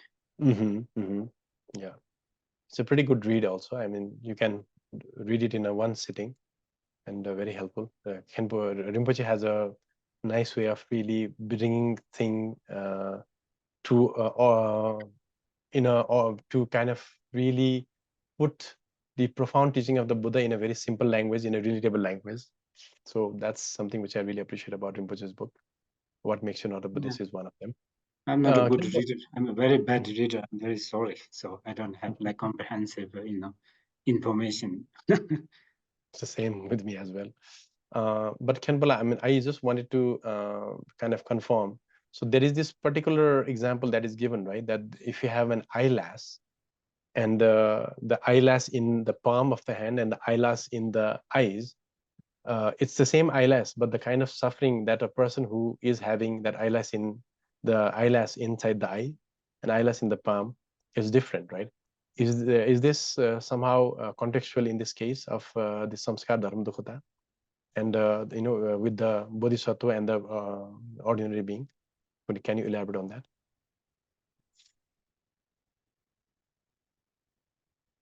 I don't seem to understand actually that I think gross, maybe I think that there's some kind of a correlation that the suffering that is out there, that the gross, the objective suffering is easy to understand, but that here, according to Jamin Khyentse Wangpo, in his text on the Four Noble Truths, when he explains the all-pervasive suffering, because the seemingly the blissful experience, like eating food, it's also a suffering.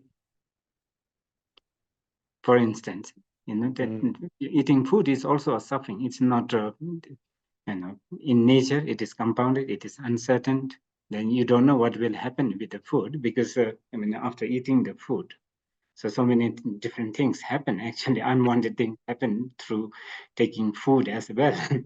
So I think that in that context, I think maybe the subtle sufferings are very difficult to see. So I don't know really. I think this also is not that gross renunciation. I think you can generate. You can have through just seeing the the suffering upon suffering and the suffering of change. Yes, there's obviously the longing to go beyond that suffering, to be free from suffering. But all suffering, it is very subtle, and it is also kind of really, confused with the happiness as well. Yeah. So pragmatically, KHENPOLA, for example, if somebody, a beginner, wants to really practice, let's say, start a sitting, right? Would it be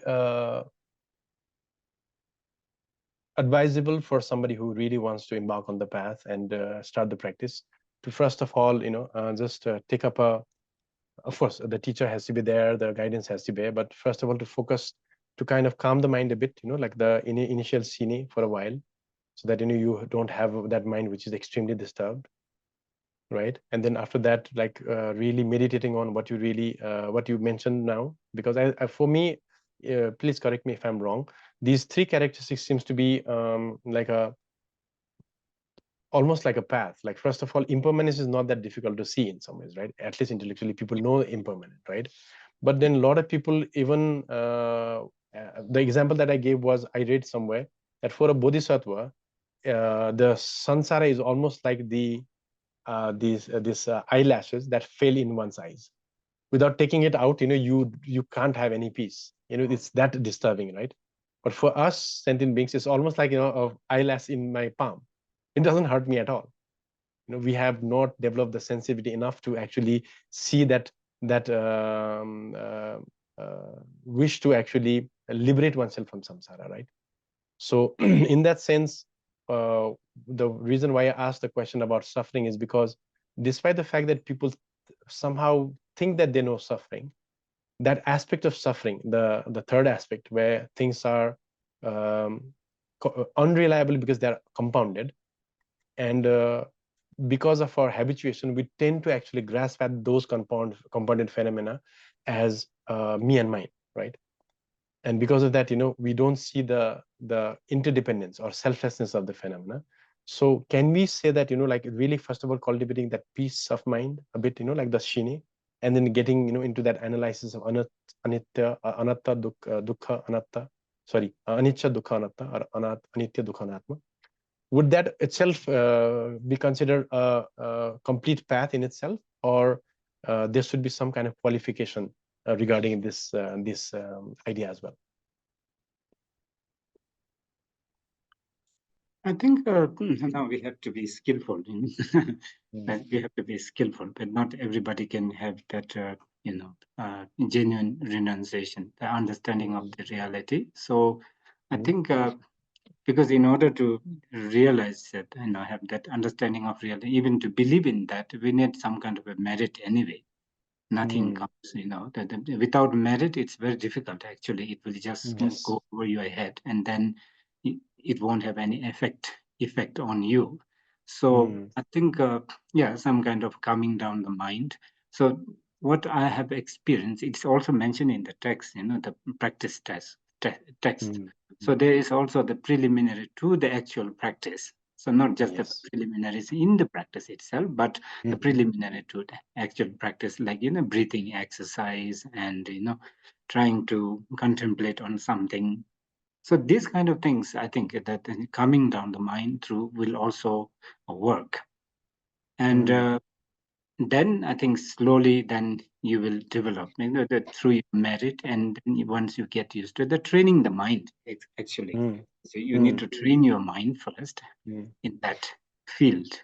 So slowly the interest will come, and then through the interest, then it will slowly translate into the action of the practice. So, then you begin with the, shamatha practice first, and then analytical meditation, right? Contemplating, studying, and contemplating on the Four Noble Truths, that, four fundamental truths, or the three fundamental truths, all compounded things are impermanent. And this is presented in such a systematic manner in many of the traditions, like, the four thoughts of turning your mind away from, this destruction. The samsara means destruction. So you can train in that way. So I think, all compounded things, impermanent, all klesha, actually, disturbing emotions of pain. And this is a very basic, I think, is the ground. And then on that, I think you have to build the path. But the path is built on that. This is the view. Actually, in itself is also, once you have the knowledge about these things, then you can contemplate, and it also becomes the path. Yeah. Thank you, KHENPOLA. I think one point which you really brought up, I think will be very helpful for all of us, is the requirement of accumulation of merit, and then also engaging in what we call the preliminary practice, particularly in Tibetan Buddhist context, and also, in other tradition as well. They do have the preliminaries, right?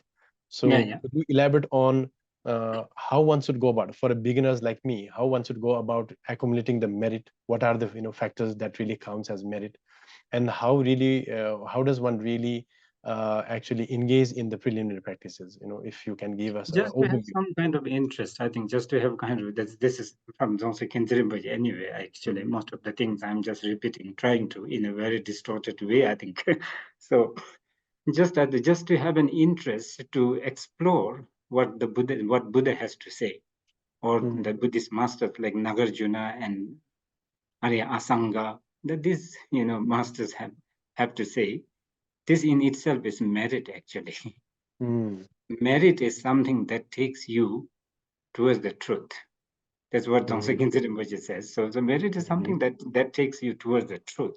Anything that takes you towards the truth, you might have doubt about. Actually, you might remember, what Arya Deva said. Just to have doubt about the truth that all compounded things are impermanent, disturbing emotions are pain, and things are devoid of inherent self or entity, empty in nature. Just to have that doubt will really go a long way in really, I don't know, destabilizing this your solid belief that things exist as they appear, and they as they, as you see them. So this is how you can, it's merit in itself, actually. But a little bit of, I think, aspiration, effort to make, whatever you do, good things, bad things, obviously, is not, they don't sync with what you are wishing or what you're longing for. But the good things, whatever good things you do, like, good actions, good thoughts, like this one, this particular, the session on, I don't know, different topics. So if you can, do it with the intention of, seeing the truth, to have a glimpse of the truth, then I think it's an accumulation of merit. Okay. But actually, for the, for who are familiar with Buddha and Buddhism, then Jonsei Rinpoche says, just remember the Buddha, appreciate him for reason or no reason. Because for Buddha is not about a person. Buddha is not a person, actually, in reality. So when you appreciate and when you remember, you appreciate your own potential, your own truth. And when you remember Buddha, that means all compounded things are impermanent. You are remembering that one. Yeah. So in the teachings also is, yeah. Yeah. So that means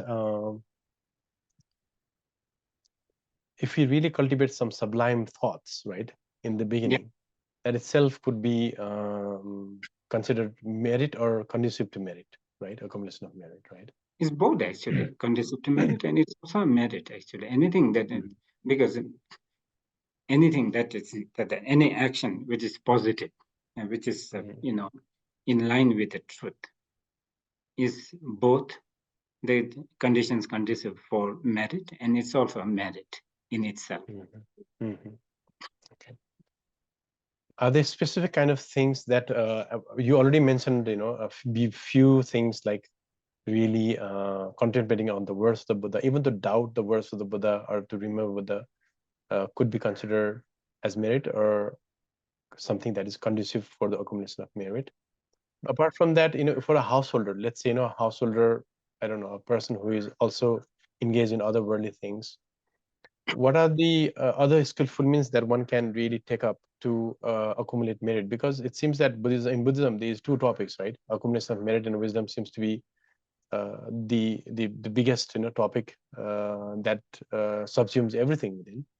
So, but for somebody who is like really busy and somebody who is like, let's say, housewife or a mother, what are the means actually to engage in a combination of merit and wisdom, if possible, all the time without really being in the formal session? You mean? The baseline is to be kind, I think. To be kind to oneself, to be kind to others. That is the baseline, I think, to cultivate love, kindness, understanding. So this is, I think, it's also not that easy to do it, but we need to cultivate that kindness. Kindness is the key, I think, to become a good person. Not to, cause, try not to cause harm on others. Okay. Even though you are not able to help others, just try not to harm others.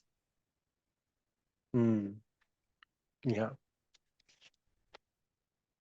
So when you say kindness, you are talking about loving kindness and compassion towards oneself, right? Yeah, understanding. Because love and compassion, actually, it does not come easily. But if you can appreciate the potential, weakness and strength of others, then that is love. Yes. Yeah. Yeah. This is not happening actually. So what is precluding that potentiality within ourselves? Because you talked about ground, path, and fruition, right? Yeah. And so when we talk about ground, somehow the concept of loving kindness, compassion is also very much related with that concept. So can you elaborate a bit on why we have to really understand the ground? What is actually the ground, right? Because you talked the ground in the context of the view, and to understand, first of all that, and to cultivate that is the path. And then obviously there is also the conduct aspect as well. So how There are two is... aspects here. Okay, there are two other aspects here. The aspect related to what I presented in the morning, it's a very distorted form actually. So is the interdependence, the dependence. We depend on it because nobody exists independently, and we have to depend on others one way or the other. Then through that, I think we can develop genuine appreciation for everything, not just people, but environment, things, animals. So because we are interrelated, interconnected, this interconnectedness, because when we say all compounded things are impermanent, then it means interconnected, related, dependent on each other. So when we have that kind of understanding, then we will be able to, generate or have that, the loving kindness and compassion. And another thing is they appreciate that everybody has mind. Everybody has a mind, and that mind has infinite potential. So just to appreciate that everybody has mind, and then also the feeling. Yes, everybody has a feeling. Mind means have feeling. So just as one feels, then others also feel. So if you do something bad to others, then take the example of oneself. If others do bad to oneself, then your experience is not blissful, it's not good. You feel pain, you suffer. And likewise, then you also need to think that the others will also have the similar kind of suffering and then feeling, like painful feeling. If you do good, they will be happy. So in that way, I think you can slowly cultivate that love and compassion. This is just that general compassion, because the Buddhism has a really vast approach. Compassion in Buddhism is really vast and profound. This is the basic approach to love and compassion. Understanding, basically understanding. Okay. And that entails the recognition of the ground as well. Yes, dependent. All compounded things are impermanent. That is the ground. Yes. And also in the, when we talk about the inner, I don't want to talk about Buddha nature here, but that the feeling, that you have the mind, and the mind has this, that the quality of feeling, knowing, seeing. So to that extent. So, Yeah. so we come to the concluding session of our this lovely discussion on Buddhist like philosophy from practitioners.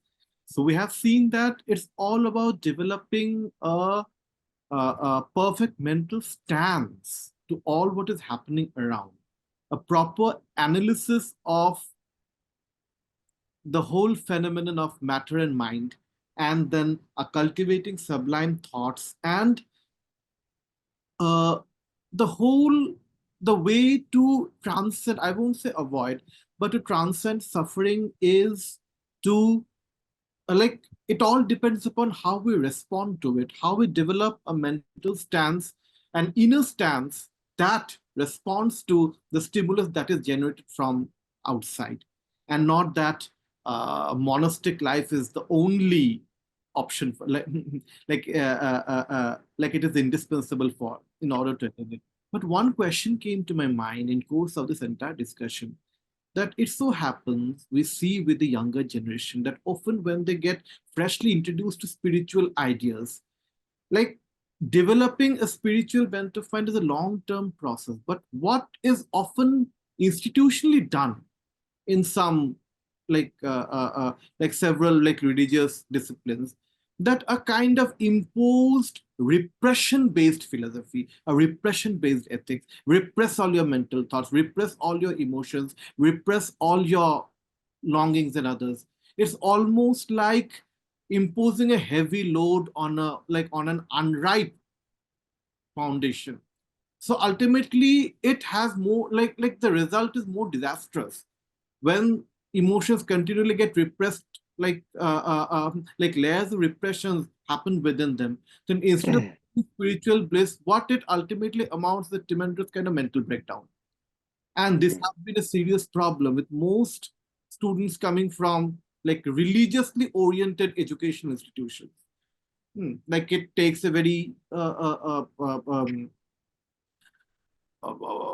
like instead of allowing it to flow when emotions are repressed, that again takes on a negative turn later and has even horrible outcomings. So what is Buddhism's take on this? Okay, I'll just then I think Ishwarji will add to this. So I'll just present the fundamental approach to this. So in Buddhism, there are three ways to approach. When we say discipline, okay, it's about the discipline. Discipline is not about imposing anyway. So discipline, the shield, it is actually essentially mindfulness, being aware of everything, aware of the truth is the best discipline. But even if you're not aware of that truth, but then to be aware of the then benefits, pros and cons, or benefits and positive and negative benefits of harmful thoughts and actions. So this is there are three ways to approach this that prescribed in the Buddhist text. One is, so it would seem like repressing. Actually, it's not really repressing. So just trying to run away from the situation where you get stuck and you become a victim of that situation. One is that one. So in other words, to refrain from doing bad things. But it does not, it has to come from, analysis, wisdom. So it has to be rooted in wisdom. So if it is not rooted in wisdom, in knowing the truth, then it becomes like a puritanical, really conservative kind of approach. That's what happens in most of them. And sometimes, the culture takes over the wisdom. So then it ends up becoming some kind of a repressive tool. The shield, which is supposed to be the ground, the very ground, the basic ground for cultivating wisdom, becomes that kind of And a not even situation. allow to acknowledge their basic emotional tendencies. Like, no, don't indulge in these things. Don't even acknowledge these things. Don't even acknowledge that there is desire in you or there is anger. With all them burning with anger from within, I won't be allowed to acknowledge it. No, I shouldn't be angry. No, I shouldn't be angry. That again is a very like a negative.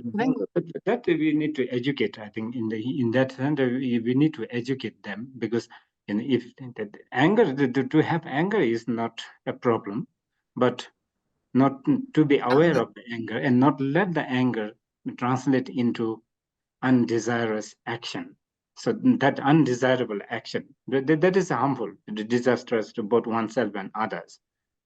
So one can express, but not to the extent of becoming kind of disastrous to oneself and others. So this is not in the Vinaya in Buddhism is to kind of refrain from doing this, to be careful and not get into that situation, because the consequences of that is more serious than just expressing. But I think open up is, you need to open up.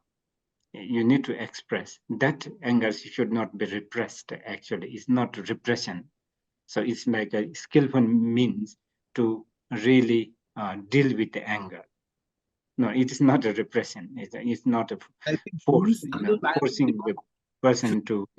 First in all spiritual disciplines.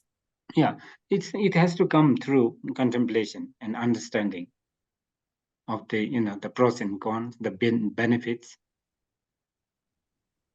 That controlling the anger should come from that, not like somebody forces you and then you're not allowed to express your emotions. But it doesn't mean that you have to go beyond the limit. Thank you. Yeah. I think I will put my short like an idea there also. I think when we talk about these disciplines, in Buddhism, as we know, these are only suggestions. These are not something that is, first of all, a commandment or something like a mandate that has been somehow recommended by the Buddha and you follow it or not. It is something which is a suggestion, first of all. So that's why, I mean, I know some of my teachers who only give one Shila. You take one Shila based on your convenience, and then slowly, gradually go 2 Shila, 3 Shila, 4 Shila. Buddha's time also, there are stories where somebody could only take up 1 Shila, and that's fine, right? And Buddhism is a middle path, as we know, right? And not only theoretically, but also pragmatically. I have seen in Nepal, in the context of school, in some of the regional school, there is one option of incorporating the a course that is somehow related with the cultural setting of that place. So we are talking about now the Lumbini area, where some of the villages, some of the little towns have managed to come up with a Buddhist curriculum and then incorporate it. And the feedback that I got was it not only changed the life of the students, but also it changed the teachers' life and worldview as well. So I think if we really understand Buddhism properly, and if we really can incorporate Buddha's teaching, then as we mentioned, right, Sila means not to harm. So to kill others, I mean, if somebody wants, somebody would say, I don't want to be repressed, but I want to kill this person, then we know that the consequence is going to be extremely dire, right? Same with stealing and sexual misconduct. But in terms of lying, right, and in terms of intoxication, Buddhism has a different skillful means to navigate around that. When to lie, when to intoxicate, when to not intoxicate. But having said that, what KHENPOLA has really outlined, whether my intention, my motivation is in whatever I'm engaging in is somehow focused towards eventually attaining the wisdom, or whether I want to delude myself, whether I want to really kind of, get me into the trappings and the loopholes of samsara. So if we actually manage to convey that message to the kids, we don't even have to tell them Panchashila. We just have to say, if you harm others, you will harm yourself also. So navigate around that emotion and figure out how you can really express your emotions in a apt manner, so that you don't really have, any other contingency. You don't have, you don't harm yourself and others. And at the end, Aristotle has this amazing saying, right? He says, it's very with wisdom, only one person can really figure out when to say certain things to certain person in a certain way, so that the person really listens and it doesn't really harm anyone. So that is a skill we have to develop, and that's what the whole path and practice is about anyway. And this whole thing can be summed up through a certain thing said by my guru. I'm just quoting him, that he was referring to Bamdev, like Bama Khepa. You must be knowing him. So someday, like someone like posed a question regarding the whole question of Maya Tyaga, renouncing Maya, the renunciation of Maya. And you say, what Maya Tyaga? Just by renouncing Maya, you'll be renouncing the mother herself. So what to do? Not Maya Tyaga, but the aim should be Maya Jaya. So like instead of renouncing it, you attain victory over it. How? I have a land which is overgrown with thorns and all this bushes and others. So I have two options. Either I can run away from that place, or I can take mastery over the land and I can change it into a beautiful garden. So the second is Maya Tyaga and the first is Maya Jaya. So the ultimate end of a sadhaka is mastering, like the mastery of Maya, like mastering Maya rather than renouncing it. So ultimately, the whole discussion, whenever we deal with the emotions, instead of running away from them, instead of like looking for an escape route, if we handle them properly, if we face them, by handling the facing them, patiently managing, like where we come to the whole question of emotional management instead of running away from emotions. So there the whole point comes to. And so we had a lovely session, and here we end our whole discussion. So oh, anybody has any other question? That's a question.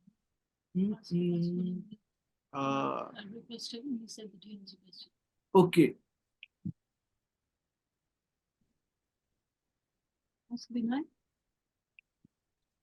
Binoy Pradhan, is there any question from your side? Is there anybody else who has a question? I think they would have come up. Okay. Please continue.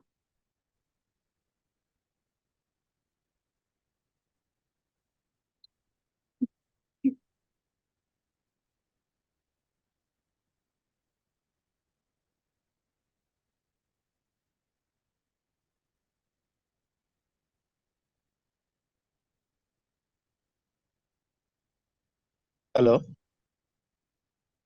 Yes, please continue. Hello. Yes, please. We can hear you. Hello. You're audible. You're audible. Please unmute your mic.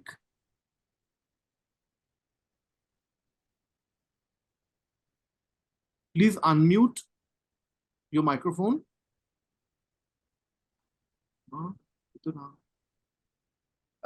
Perhaps he's not able to hear us. Are we audible to you? Hello? I think he's having technical difficulty. Are we audible? Hello. Yes, please. Yes, sir. Hello. Yes, please speak on.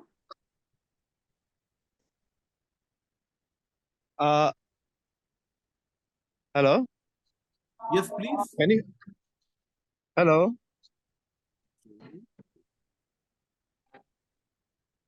Binoy, you are audible to us. Can you ask your question? Idly continue with the question. You can type it. Or you might type it. Binoy, if you have been having trouble, you can put your question in the chat box, in the chat, in the Zoom. If you're being unable to hear or make yourself audible, you can put your question in the chat box. If you're audible from here, you might continue with the question. We can hear you.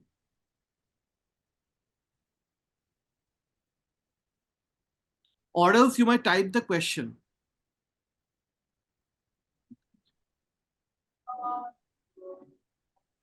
You can type your question in the chat.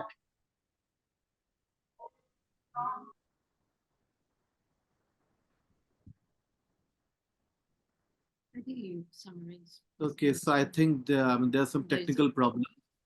So here we summarize the entire session, and we had a lovely discussion and a wonderful and one session with so much of, what to say, the unfolding of truth. And thanks to Sonam KHENPOLA and Sri ISHWOR SRESTHA. So here we end our session. Thank you. Oh, we pass on. Yes. Thank you, Jayata ji.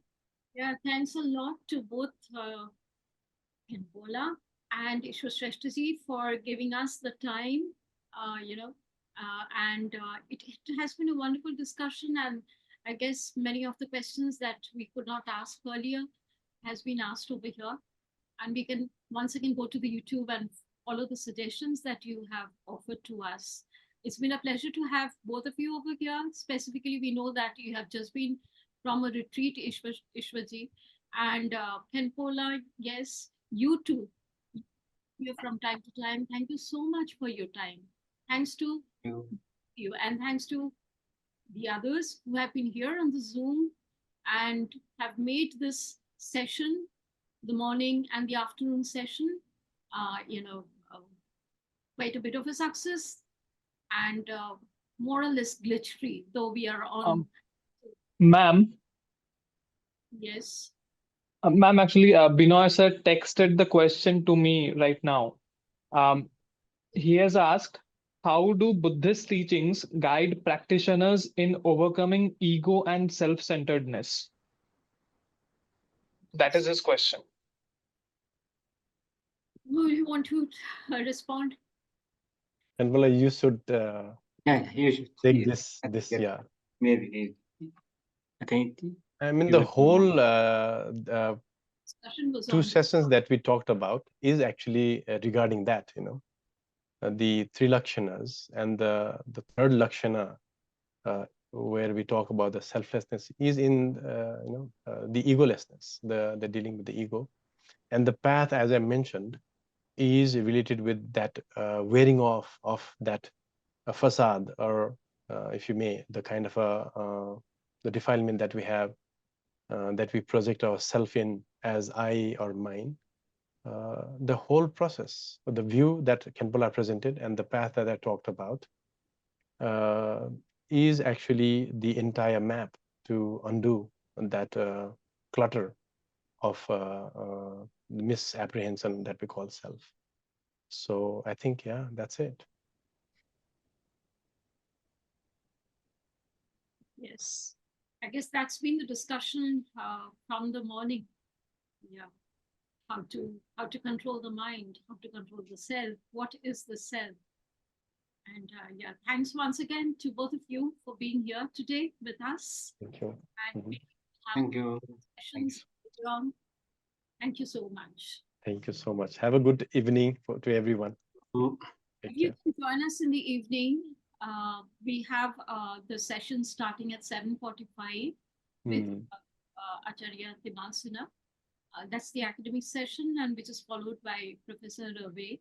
So they're also going to talk about, related to consciousness and related to, of course, the philosophy here and philosophy in the West, which might interest you. I remember the discussion. It's the same link, right, Jayataji?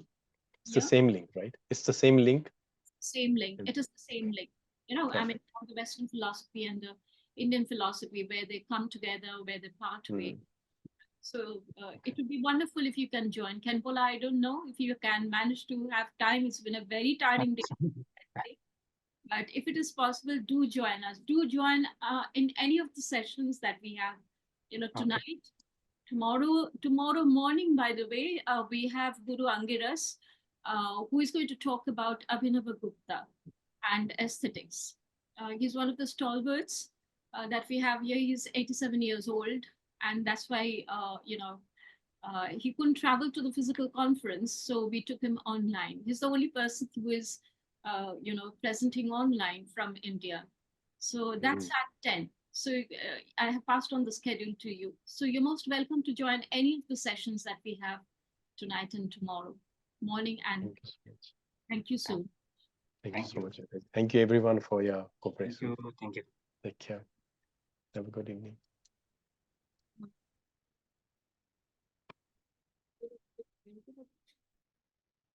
এই বুড়ি এসে পড়ে যায়।